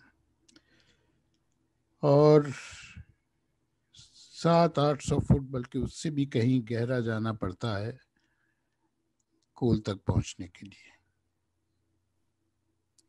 اور وہ ساری مٹی نکالی جاتی ہے، اور 100 فٹ 80 فٹ اونچے پہاڑ بنائے جاتے ہیں اس مٹی کے، اور ساتھ کے ساتھ پانی نکلتا ہے، تو اس پانی کو نکال کے کہیں جا کے ڈالنا پڑتا ہے۔ تو اس کے نتیجے میں جو رین واٹر ایکویفر ہے جس سے پانی پیتے ہیں تھری، وہ ختم ہو جاتا ہے، اور کھاری پانی جو نیچے سے نکلتا ہے وہ نشیبی علاقوں میں جا کے ڈال دیا جاتا ہے۔ سر نشیبی علاقے کیا ہوتے ہیں؟ نشیبی علاقے جہاں زمین نیچی ہو، جہاں دو چٹانوں کے درمیان جگہ ہو، جی، ویلی، لو لائن ویلی، ہاں، بند باندھ کے اور وہاں ڈال دیا جاتا ہے۔ اس سے باقی پانی بھی خراب ہوتا ہے، زمین بھی خراب ہوتی ہے۔ اور آپ جب یہ اکھاڑتے ہیں، جب یہ آپ زمین صاف کرتے ہیں، تو جو ہزاروں درخت ہیں تھر میں، جو تھر کی گھاس پھوس ہے جس پہ جانور چرتے ہیں، وہ سب ختم ہو جاتی ہے۔ اور پھر آپ اس کو واپس بھرتے ہیں تو پھر ویرانہ ہوتا ہے۔ تو ایک تو لوگوں کی گاؤچر زمینیں جاتی ہیں، ان کا پانی جاتا ہے، ان کے گاؤں جاتے ہیں، ان کی تاریخ جاتی ہے، ان کا کلچر جاتا ہے، مگر بجلی بنتی ہے۔ تو میرے خیال میں، میرا اپنا خیال یہ ہے کہ یہ بہت بڑا ظلم ہوا ہے لوگوں کے ساتھ، اور اس کے نتائج جو ہیں تھریوں کے لیے بہت سنگین ہوں گے۔ ان کا طرز زندگی، ان کا ماحول، ان کی تاریخ، ان کا کلچر، یہ سب متاثر ہوگا۔ اور علاقہ بہت خوبصورت ہے، جب بارش ہوتی ہے تو اس کا بھی میرے خیال میں نقصان ہوگا۔ خیر، یہ تو ہو گیا ایک ایسپیکٹ اس کا۔ دوسرا جو ہے، آئیے آپ پیپلز پارٹی پہ دیکھیں۔ تھری جو ہے بے وقوف نہیں ہے، اس کو کوئی بدھو نہیں بنا سکتا، اور اس کو یہ پتا ہے کہ اس کو فائدہ کون سی سیاسی جماعت سے ہوگا۔ انہوں نے اربابوں کو ووٹ دیا، جب فیڈرل اور پروونشل گورنمنٹ کو اربابوں کے لیے بیکنگ تھی۔ کیوں دیا؟ کیونکہ بیکنگ تھی تو کچھ کام ہوگا، اور وہ کام کیا ارباب نے، ایسا نہیں ہے کہ نہیں کیا۔ پیپلز پارٹی جو ہے فیڈرل گورنمنٹ میں بھی تھی، پروونشل میں بھی تھی۔ انہیں معلوم تھا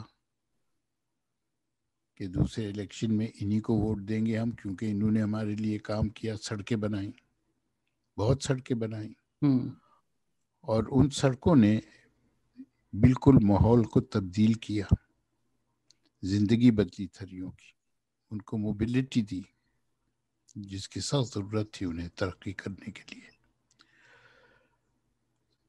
یہ ہوا، نقصان بھی کیا پیپلز پارٹی نے۔ انہوں نے بہت ساری آسموسس پلانٹس بنائی جو چلتی نہیں، ڈیفیکٹو ہیں بہت ساری ٹیکنالوجیکلی، بہت ساری کو چلانے کے لیے ہے ہی نہیں پیسہ، کوئی ایلوکیٹ ہی نہیں کرتے وہ۔ یہ بھی ہے، یہ نقصان ہے، سخت نقصان ہے۔ جب وہ بن رہی تھی ہم نے تو اپوز کیا تھا انہیں، لکھا بھی تھا کہ یہ نہ بنائیں، کیونکہ ان کی مینٹیننس کے مسائل اور ریپلیکیشن کے مسائل، اور جو فالتو پانی نکلتا ہے آسموسس پلانٹ کا، وہ کہاں جائے گا، کیسے استعمال ہوگا، یہ سب باتیں کہی تھی۔ بہرحال وہ بن گئی، اور لوگوں کے پاس پانی نہیں ہے، تو وہ ٹینکر چلتے ہیں تھر میں، پانی کے چلنے شروع ہوئے ہیں۔ کیونکہ پاکستانی جو ہے نا، اس کا سب سے بڑا جو امپورٹنٹ پہلو ہے پاکستانیوں کا، وہ ہے جوگاڑ۔ وہ جوگاڑ کر کے کوئی نہ کوئی حل نکال ہی لیتا ہے کسی نہ کسی طرح سے۔ آپ کوئی سوچ بھی نہیں سکتا تھا کہ تھر میں ٹینکر چلے گا، مگر چلتا ہے، کیونکہ سڑکیں بن گئی چلتا ہے، سڑکیں نہ بنتی تو نہ چلتا۔ تو حل نکال ہی لیتے ہیں لوگ کسی نہ کسی طرح سے. یہ شاید میں آؤٹ سائڈر لینس ہے، بٹ جب میں تھر گیا، میں لوگوں سے ملا، باتیں باتیں کی، آئی فیلٹ کہ وہاں جینڈر موبلٹی کافی تھی in terms of women going out of the house and roaming in public spaces. You so more women in public spaces and probably even Karachi. یہ میں بہت ایک دو دن کے لیے گیا تھا، تو میری بالکل ہی as an outsider observation یہ ہے. جنرل آپ سے میں یہ سوال پوچھنا چاہوں گا کہ یہ کتنی چیز امپورٹنٹ ہے اور اس کو ہم اہمیت نہیں دیتے. آپ کافی جینڈر پہ بھی بات کرتے ہیں. Public mobility of women, how important is that? دیکھیں پبلک موبلٹی تھر میں شہروں میں تو ہے نہیں، بہت تھوڑی ہے، مگر دیہاتوں میں ہے. اور دیہاتوں میں اس واسطے ہے کیونکہ عورتوں کا کام ہے. پانی لاتی ہیں، پانی نکالتی ہیں، جانوروں کو چراتی ہیں، ان کی دیکھ بھال کرتی ہیں، کھیتی باڑی میں مدد کرتی ہیں. تو یہ موبلٹی ہے عورتوں کی. سیگریگیشن گاؤں میں اتنی نہیں ہے، گاؤں کے باہر ہے، گھونگھٹ نکالیں گی ہمیشہ. اب وہ بھی گھٹتا جا رہا ہے. تھر میں جو بڑی تبدیلی آئی ہے میرے دیکھتے دیکھتے پچھلے 30-40 سال میں، وہ تعلیم یافتہ خواتین سامنے آئی ہیں اور وہ رول ماڈل بنتی جا رہی ہیں. صرف میٹرک ویٹرک کا مسئلہ نہیں ہے، یہ بیچلرز بھی ہیں، ماسٹرز بھی ہیں، اور اس کے مسائل بھی ہیں.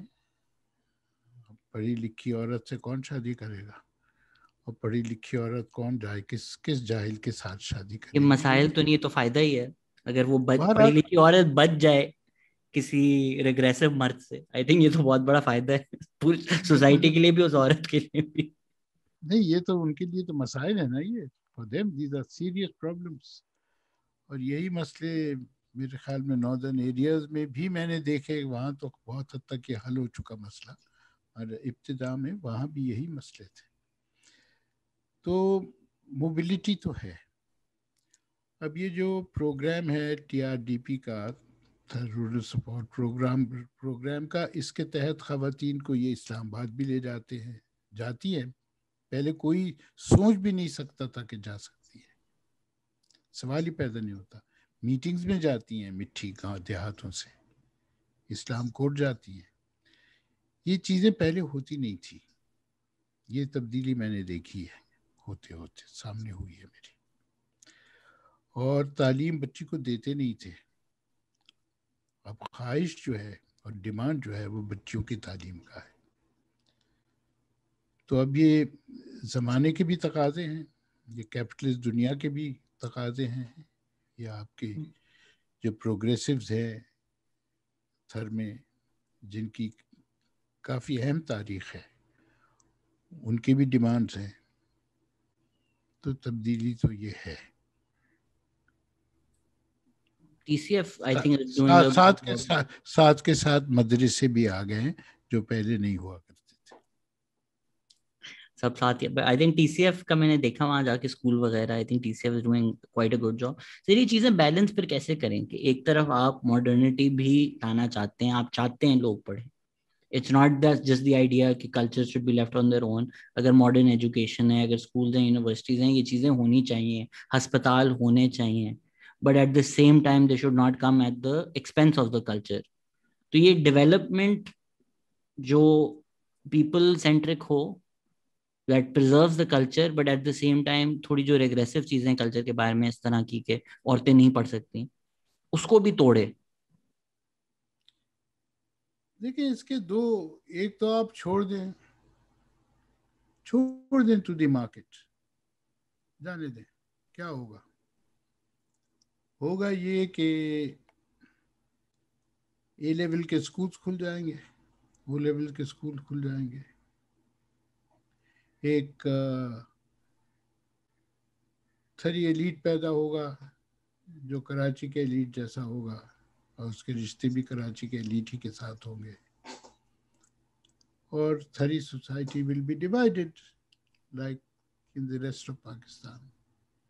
2 حصوں میں تقسیم ہو جائے گی. ایک انڈیجنس، ایک جسے انگریز کہتے تھے اینگلو محمڈن، یہاں اینگلو محمڈن کی بابو بجائے بابو جن کو کہتے ہیں ہم لوگ بابو کلاس. ہاں بابو کلاس. تو یہ تو دیکھیے ایک تو یہ مسئلہ ہے. اب آپ انٹروین کہاں کر سکتے ہیں اس میں؟ میرا نہیں خیال کہ آپ صرف تھر کے لیول پہ انٹروین کر سکتے. یہ تھر کے لیول پہ انٹروینشن ہو سکتا ہے. یہ ایک نیشنل یا اگر اٹانومی صحیح معنوں میں ہو تو یہ پروونشل انٹروینشن ہوگا، جہاں تعلیم کا کریکولم ہو مناسب، جہاں ایک ایجوکیشن سسٹم ہو، جہاں ٹرین ٹیچرز ہوں جن کے پاس خود تعلیم ہو، جو کہ نہیں ہے اس وقت، اور جو ایک پالیسی ہو جو ارتقاء کو، جو ایولیوشن کو سمجھتی ہو. اب یہ بڑی ڈیمانڈ ہے، مگر میرا اپنا یہ خیال ہے کہ آج کل کا جو پاکستانی نوجوان ہے وہ ان چیزوں کو سمجھتا ہے. جو میں نے پڑھایا ہے پبلک سیکٹر یونیورسٹیز ہی میں پڑھایا ہے میں نے، وہ سمجھتا ہے ان چیزوں کو، مگر وہ اس سمجھ کا اظہار نہیں کر سکتا. اور کیونکہ وہ اظہار نہیں کر سکتا، اس واسطے وہ اس سمجھ پہ عمل نہیں کر سکتا.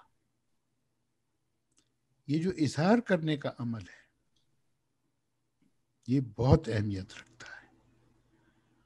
اور اسی واسطے میں اسٹوڈنٹس یونینز کے بہت موافق ہوں. یہ اگر نہیں ہوں گے تو ان چیزوں کا اظہار بھی نہیں ہوگا، پہلی بات. دوسری بات، آپ کا جو ریسرچر ہے جو پی ایچ ڈی کرتا ہے اس کا ان چیزوں سے کوئی تعلق اور وابستگی نہیں ہے. اس کی پی ایچ ڈی جو ہیں زیادہ تر بڑے ایسوٹیرک سبجیکٹس پہ ہوتے ہیں، اس چیز پہ نہیں ہوتا. یہ جو سوشل کانشیسنس ہے جی. اس کے اظہار کا مسئلہ ہے. کانشیسنس ہے اس کا اظہار نہیں ہے، اس پہ بحث نہیں ہے. دانشور بھی اس پہ بحث نہیں کرتا، وہ مضمون لکھ دیتا ہے. وہ کافی نہیں ہے، بحث چاہیے، گفتگو چاہیے. اسٹیٹ اس کو انکریج نہیں کرتا، دباتا ہے. تو اگر یہ اظہار کا راستہ پیدا ہو جائے اس کانشیسنس کے اظہار کا، تو میرا اپنا یہ خیال ہے کہ آپ تبدیلی کی ایک پرو پیپلز تبدیلی کی بنیاد ڈالیں گے. اب تم تو کر رہے ہو نا اظہار، یہاں بیٹھے ہوئے یہ چلاتے ہو اپنا پوڈ کاسٹ. جب تک اجازت دے رہے ہیں. اب وہ بھی تنگ ہوتی جا رہی ہے میرے لیے بھی سر، اسپیس اور جگہ. اسٹیٹ کی نظروں میں آ چکا ہوں میں، تھوڑے بہت چل چکے ہیں مجھ پہ بھی وربل اونلی. بٹ جس طرح ابھی ریسنٹلی بھی میں نے ذکر کیا تھا، آپ نے اربن رورل ڈیوائڈ کا ذکر کیا. بہت ہی ایک برننگ ایشو بن گیا ہے کراچی میں. انفارچونیٹلی جان بوجھ کے اسٹیٹ نے سندھی اور مہاجروں کو ایک دوسرے کے اگینسٹ استعمال کیا گیا ہے. And they make them think کہ سندھی غریب اس لیے کیونکہ مہاجر ایگزسٹ کرتا ہے، مہاجر غریب اس لیے کیونکہ سندھی ایگزسٹ کرتا ہے. یہ جان بوجھ کے وار کریٹ کی گئی ہے کہ اگین اصل ایشوز پہ بات نہ ہو. تو میں نے صرف یہ کہا تھا کہ جو اربن رورل ڈیوائڈ ہے سندھ میں، یہ نیریٹو فارمنگ ہے. جس طرح آپ کبھی ٹی وی پہ یہ نہیں سنیں گے لاہور اور پنجاب میں افطار کا وقت ہوتا ہے، جس طرح آپ سنتے ہیں کراچی اور Sindh as if there against each other, یا اربن بلوچستان رورل بلوچستان آپ کبھی نہیں سنیں گے. اربن رورل سندھ آپ کی ایک ڈیوائڈ جان بوجھ کے فارملائز کی گئی ہے. اور یہ آج سے نہیں، یہ بہت پہلے سے ہے. مسئلہ تو یہ ہے نا، جو سارا جہاں سے یہ ساری چیز شروع ہوتی ہے، that Karachi is a non-Sindhi speaking capital of a Sindhi speaking province. اور یہاں جتنی ضرورت ہے دونوں چیز تو اس کو پاس لانے کو کیپٹل کو اور پروونس کو اتنے ہی اسے دور کیا جا رہا ہے. اور یہ ایک طرح سے ڈویژن شہر صوبے کا کرنے کا مقصد یہی ہے کہ جو دو سیاسی جماعتیں ہیں جو ایک کو ریپرزینٹ کرتی ہے ایک دوسرے کو ریپرزینٹ کرتی ہے یہ آپس میں کسی قسم کا بیلنس قائم کر سکیں. لیٹ اینڈ لیٹ لیو کا سلسلہ ہے. یہ ہے پولیٹکس آف کانسٹیٹیوئنسی. یہ اسٹیٹسمین شپ نہیں ہے کہ اسی طرح رہے تاکہ ہمارے ووٹس جو ہیں وہ بھی اسی طرح سے رہیں, یہ متاثر نہ ہو. اور اگر اس میں ہمیں ایتھنیسٹی پھیلانی ہے تو پھیلائیں گے مگر ووٹ چاہیے ہمیں. جی. اور آپ کا ملک بھی تو اسی طرح بنا تھا. بٹ سر کہیں تو روکنا پڑے گا نا. اگر آپ ایتھنیسٹی کے بیسس پہ ڈیوائڈ کرتے رہیں, ایڈمنسٹریشن بیسس پہ پروونسز ٹوٹنے چاہیے. آئی 100% اگری کہ بہت بڑے ہیں یہ ایون ایز ایڈمنسٹریشن, آپ ایڈمنسٹریشن بیسس پہ کر لیں. بٹ اگر آپ ایتھنک بیسس پہ کرتے رہیں گے یہ سلسلہ تو پہ کہیں نہیں رکے گا. سب نفرتیں بڑھیں گی, پیار تو نہیں بڑھے گا ان سے. نہیں تو یہ تو پیار تو نہیں بڑھانا نا, انہیں تو ووٹ اپنے برقرار رکھنے. بہت فرق ہے دونوں چیزوں میں.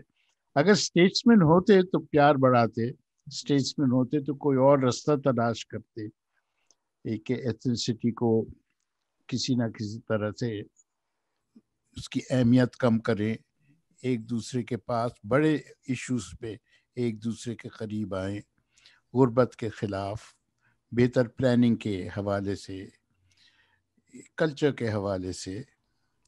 یہ ساری چیزیں جو ہے یہ آپ کو پاس لائیں بجائے اس کے کہ آپ جو ایتھنیسٹی کی بنیاد پہ ان چیزوں میں دوری کریں ایک دوسرے سے. Do you feel class also plays a huge role in this? کیونکہ کراچی میں بھلے سندھی ہو, مہاجر ہو, پنجابی ہو, جو بھی ہو, وہ جب کہتا ہے کہ یہ انٹیریئر سے لوگ اٹھ کے آ جاتے ہیں شہر برباد کر رہے ہیں, وہ اتنا شاید ایتھنک ہیٹ نہیں ہے, وہ کلاس ہیٹ ہے. کہ جب وہ کہتے ہیں انٹیریئر سے لوگ اٹھ کے آ رہے ہیں, وہ اسینشلی کہہ رہے ہیں کہ یہ غریب لوگ یہاں پر آ رہے ہیں. بٹ کہ اگر ایک امیر سندھی ہو, ایون اگر وہ وڈیرا ہو, who deserves more criticism, they will accept a Vadera living in defense with them. اور اگر یہ غریب لوگ انٹیریئر سے آگے, ان سے نفرت ہے. دیکھیں آپ کے جو پیسے والے لوگ ہیں نا ان کی کوئی ایتھنیسٹی نہیں ہے. یہ کوئی نہ کوئی رشتہ آپس میں قائم کر لیتے ہیں. They are a class. مگر آپ کی جو لوور مڈل کلاس ہے یا آپ کی مڈل کلاس ہے اس میں ایتھنیسٹی کاؤنٹس. اور اس کی وجہ یہ ہے کہ یہ انسیکیور ہیں ان دیئر پوزیشنس. ان کی انسیکیورٹی ہے, نوکریاں چاہیے انہیں قرضے چاہیے, بچوں کو اسکول بھیجنا ہے, داخلہ کرانا ہے, یونیورسٹی میں داخلہ کرانے کے لیے سفارش چاہیے. They need پیٹرنیج. وہ جو امیر ہیں انہیں پیٹرنیج نہیں چاہیے, اور اگر چاہیے بھی وہ آسانی سے مل جاتی ہے. تو وہ تو ایتھنیسٹی کا اتنا بڑا مسئلہ وہاں نہیں ہے. مگر جہاں ضروریات ہیں اور پیٹرنیج کی ضرورت ہے وہاں تو چاہیے پیٹرنیج. اور جہاں پیٹرنیج چاہیے وہاں ایتھنیسٹی کے ذریعے ملتی ہے یا مذہب کے ذریعے ملتی ہے. اس میں جو سب سے سور پوائنٹ ہے, آج تک میری کوئی اس پہ پوزیشن کیونکہ مجھے سمجھ ہی نہیں آتا. آئی ریئلائز کہ جس طرح اپارتھائڈ کے بعد پازیٹیو ڈسکرمنیشن ہوئی تھی, آئی ریئلائز کہ ایکوٹی ڈیمانڈس کہ جو لوگ پیچھے رہ گئے ہیں ان کے ساتھ پازیٹیو ڈسکرمنیشن ہونی چاہیے, ویدر دیٹس تھرو جینڈر یا جینڈر کوٹا ہوتا ہے. تو بٹ دی آرگیومنٹ جو کوٹا سسٹم کے لیے ہوتا ہے کہ جی میریٹوکریسی خراب کر رہے ہیں. Do you have an opinion on this کہ کوٹا سسٹم صحیح ہے, غلط ہے, ہونا چاہیے, نہیں ہونا چاہیے؟ دیکھیں کوٹا سسٹم تو میرے خیال میں, میرے اوپینین میں ہونا چاہیے.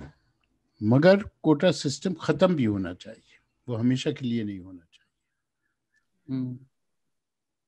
اب مثلا میں اگر دیکھتا ہوں سندھ کے حوالے سے، کوٹا سسٹم ضروری تھا سو دیٹ جو سندھی اسپیکنگ پاپولیشن ہے اس کو جگہ ملے اسٹیبلشمنٹ میں۔ مگر اب جو سچویشن ہے اس میں تو سندھی اسپیکنگ پاپولیشن جو ہے وہ اردو اسپیکنگ پاپولیشن سے بہتر ہے اس کی پوزیشن۔ تو کوٹا جو ہے جس طرح سے شیپ کیا گیا ہے، یا تو اسے تبدیل کریں یا اسے ختم کریں،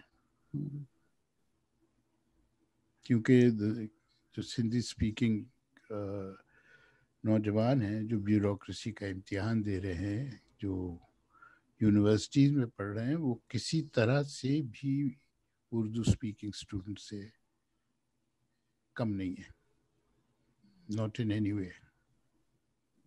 تو انجسٹیفائڈ ہو جاتا ہے۔ اب آپ کوئی اور نیا کوٹا نکالنا چاہیں کہ دیہات سے کوئی بیکورڈ ہے، not on a rural urban basis پہ آپ نہیں کر سکتے۔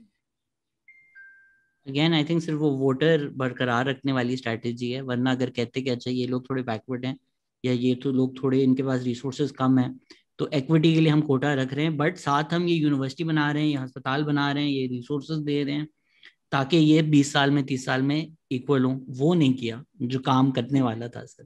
یعنی وہ تو نہیں تھا نا، یہ تو سب میں جیسے کہہ رہا ہوں یہاں کی سیاست ہے ہی کانسٹیٹیوئنسی کی سیاست اور ووٹس کی سیاست، یہ اسٹیٹسمین شپ نہیں ہے، they are not nation builders. یہ مجھے تھوڑی پڑیں شاید گالیاں، تھوڑی خطرناک بات ہے، بٹ جو سیپریٹ الیکٹریٹس کی ڈیمانڈ کی تھی نا، آئی تھنک تب سے یہ کانسٹیٹوئنسی پالیٹکس اسپیشلی یہ مسلم لیگ اور ہمارے ریجن میں پاپولرائز کر دی۔ جب آپ نے سیپریٹ الیکٹریٹ ڈیمانڈ کیے then you only have to play to your constituency. تو وہ کانسٹیٹوئنسی پالیٹکس جو ہے وہ تو پری پارٹیشن چلتی آ رہی ہے۔ نہیں مگر یہ جو آپ کی کانگریس مسلم لیگ ٹسل تھی ساری، یہ تو تھی کانسٹیٹیوئنسیز کی ٹسل، یعنی یہ تو حقیقت ہے نا، یہ تو تاریخ آپ کو بتاتی ہے۔ تو تم کوئی خطرناک بات تھوڑی کر رہے ہو، تم تو تاریخ سے ہی تو ڈر لگتا ہے، تاریخ کی تو سب سے زیادہ حقیقت بیان خطرناک کر رہے ہو، اور پتہ نہیں کس نے یہ لکھا ہے، یہ آپ کے لیڈران نے لکھا ہے اور loyal Pakistanis have said this, یہ نہیں، ایسی بات نہیں ہے کوئی۔ تاریخ ہی تو خطرناک ہے پاکستان میں، تاریخ سے زیادہ خطرناک چیز کیا ہے اس ملک میں؟ تو یہ تو، اور یہ اس سے بھی پہلے سے ہے، یہ تو میرے خیال میں جب آپ کا اردو ہندی جھگڑا شروع ہوا تھا جب سے چلا آ رہا ہے۔ بٹ وہ بھی سر برٹش نے کیا، that was a British categorization کہ مسلمان اردو بولتے ہیں اور ہندو ہندی بولتے ہیں۔ بالکل، it was a British categorization, صحیح ہے بات۔ ہم نے پتہ نہیں اس کو ایک نیشنلسٹک پروجیکٹ بنا دیا، حد تک کہ قائد اعظم نے بنگلہ دیش میں جا کر بولا کہ اردو ہوگی۔ پورے ملک میں کوئی بولتا نہیں، ان کا کوئی کلچرل روٹس نہیں، کیا پوائنٹ ہے ان پہ اردو امپوز کرنے کا؟ ہوا ویسے ہوا۔ اب بھی جی سر، اب بھی آپ کی اردو مادری زبان تو کوئی 10% لوگوں کی ہے پاکستان میں، مگر وہ مسئلہ نہیں ہے۔ زبانیں ہوتی ہیں جو مادری زبان نہیں ہوتی، جو نیشنل لینگویجز بن جاتی ہے، وہ ہوتا ہے، مگر اگر اس کو آپ آئیڈینٹیفائی کر دیں with the structure of a regressive state، مسئلہ تو تب بنتا ہے زبان کا، ورنہ کیا مسئلہ ہے؟ کوئی مسئلہ نہیں ہے۔ یہ کسی نے بہت بہترین بات کی تھی، میں بھول گیا، شاید منان آصف ہی تھے، کہ اردو نے ویسے ہی بن جانا تھا، اردو کی جو جگہ پاکستان میں ہے وہ ویسے ہی بن جاتی، آپ کو اسٹیٹ میکینزم یوز کر کے forcefully, you don't need to force it down people's throats. You did not۔ آپ یہ دیکھیے، it is the linked language and اس کے بغیر گزارا نہیں ہے۔ آپ اور کی زبان میں ایک دوسرے سے بات کریں گے، اب تو بن گیا، ہو گیا، اب تو بات ہی آپ اس زبان میں کرتے ہیں۔ کمس ایٹ دی ایکسپینس نا، جس طرح میں نے یہ بھی کہا تھا، اس پہ مجھے کبھی برا بھلا کہا گیا کہ جس طرح میں سندھی ہوں، مجھے لگتا ہے یہ ایک ٹریجڈی ہے میرے لیے کہ میں اپنے روٹ سے forcefully state mechanism state machinery کی وجہ سے الگ کر دیا گیا ہوں کہ میں جب اپنے ہیروز سوچتا ہوں یا لٹری ہیروز بھی سوچتا ہوں تو میں شیکسپیئر سوچ لوں گا, میں بٹھائی نہیں سوچتا. تو میری جو خود کی کلچرل ہسٹری ہے, روٹس ہے, وہ ایک اسٹیٹ میکنزم کی وجہ سے الگ کر دیا گیا. اب میں اس کو ریڈسکور کر رہا ہوں by choice, and I am making a choice to learn Sindhi and know Sindhi and be better at it. But state کا تو پورا یہ ایک مشن تھا کہ جو سندھی ہے جو بلوچی ہے وہ اپنی آئیڈینٹی سپریس ہو تاکہ ایک فیک نیشنل آئیڈینٹی کریٹ ہو. نہیں, وہ تو آپ کا پاکستان پروجیکٹ تھا. جی, حالانکہ that was not the origins of your state. جو آپ کے اوریجنز تھے 1940 کا ریزولوشن, وہ تو یہ نہیں تھا. مگر جو آپ کا اسٹیٹ, جو پاکستان پروجیکٹ جسے میں کہتا ہوں جو بنا eventually, this is what it was all about. اس کا تو تھوڑا ملبہ yes it's always existed, but I think Zia نے اس کو مین اسٹریم بہت زیادہ کر دیا. So even things like Muhammad bin Qasim کو ہیرو بنانا اور یہ سب, یہ ضیاء کے ٹائم میں انٹرینچ زیادہ ہوا یہ. بھئی آپ محمد بن قاسم کے بارے میں سچ تو بولتے نہیں. وہ ساری کہانی جو ہے اس کے بھی تو 3 پہلو ہیں. آپ تو ایک ہی پہلو کا ذکر کرتے ہیں. What about the other 2؟ اس کے آنے سے پہلے کیا ہوا اور اس کے جانے کے بعد کیا ہوا, یہ بھی تو امپورٹنٹ پہلو ہے. ایون اس نے کیا کیا, ہاں, وہ تو ہم ذکر کرتے ہیں کہ یہ کیا, وہ کیا, فتح بٹ کیا, یہ دیا, وہ دیا, but before and after is important. But sir اس فتح کے چکر میں کتنے لوگوں کے ساتھ کتنی زیادتی ہوئی, وہ ہماری تاریخ کا حصہ نہیں ہے. نہیں, وہ نہیں ہو سکتی نا. یہ وقت لگے گا ان چیزوں میں. مجھے تو یقین ہے کہ یہ چیزیں کویسچن ہوں گی. مجھے یقین ہے کہ اس کی وجہ کے نتیجے میں سوچ میں بھی تبدیلی آئے گی, اور اس سوچ کی تبدیلی کی وجہ سے اور مزید ان چیزوں کو کریدا جائے گا. انشاءاللہ سر, انشاءاللہ یہ تبدیلی آئے, انشاءاللہ چیزیں بہتر ہوں. بہت مزہ آتا ہے سر آپ سے بات کر کے. انشاءاللہ ہم یہ 2-3 مہینے کرتے ہیں, ہر 2-3 مہینے بعد, تاکہ ایک سیریز بن سکے. ایک بہت ہی اچھا خوبصورت سوال آیا تھا, تو میں آخری آپ سے بس وہی پوچھنا چاہوں گا. ڈائریکٹ ہی کسی نے سمری کر کے تشریح میں ایک سوال پوچھا ہے, آسک ہم از دیر اینی ہوپ. یہ تو اس پہ منحصر ہے کہ ہوپ کیا ہوتی ہے. ایک چیز تو پختہ ہے کہ حالات تو تبدیل ہوتے رہتے ہیں مستقل, تبدیلی رکا نہیں کرتی.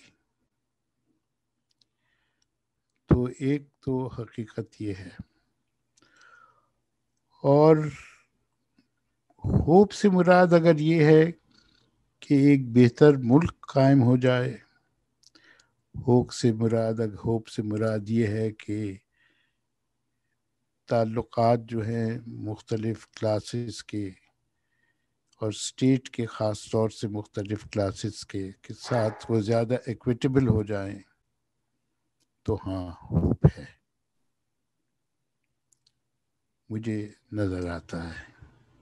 اور شاید میں نے پچھلی دفعہ بھی کہا تھا کہ میں تو نہیں دیکھوں گا یہ, مگر تم لوگ ضرور دیکھو گے تبدیلی.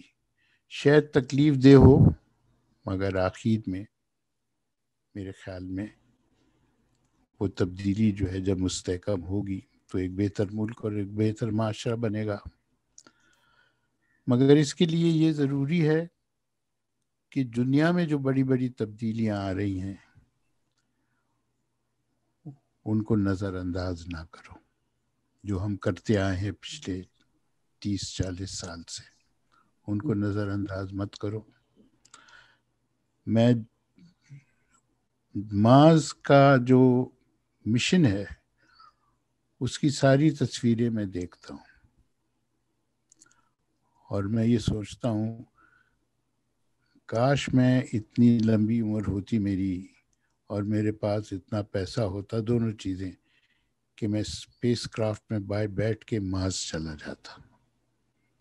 تو یہ آج کی حقیقت ہے، اس کو نظر انداز مت کرو. زبردست. انشاءاللہ یہ تبدیلی آئے گی. فیض صاحب کو تھوڑا اگر ہم ریورٹ کریں تو یہ داغ داغ اجالا، یہ شب قصیدہ سحر، یہ وہ تبدیلی تو نہیں ہے جس کی آرزو لیے چلے تھے مینار پاکستان پی ٹی آئی کو ووٹ دیتے ہیں. تبدیلی کا لفظ تھوڑا خراب ہو چکا ہے پاکستانی کانٹیکس پر. انشاءاللہ اچھی تبدیلی آئے گی، ملک بہتر ہوگا. ماریہ فاروق ہے اسلام آباد سے، انہوں نے صرف یہ کہا ہے کہ آپ کو بتا دوں آپ ان کے فیورٹ ہے، تو میں نے ان کا پیغام آپ تک پہنچا دیا ہے. بہت بہت بہت شکریہ ان کا، بہت شکریہ. Thank you sir, thank you, آپ نے وقت دیا. And thank you everybody listening. Take care. خدا حافظ. اللہ حافظ.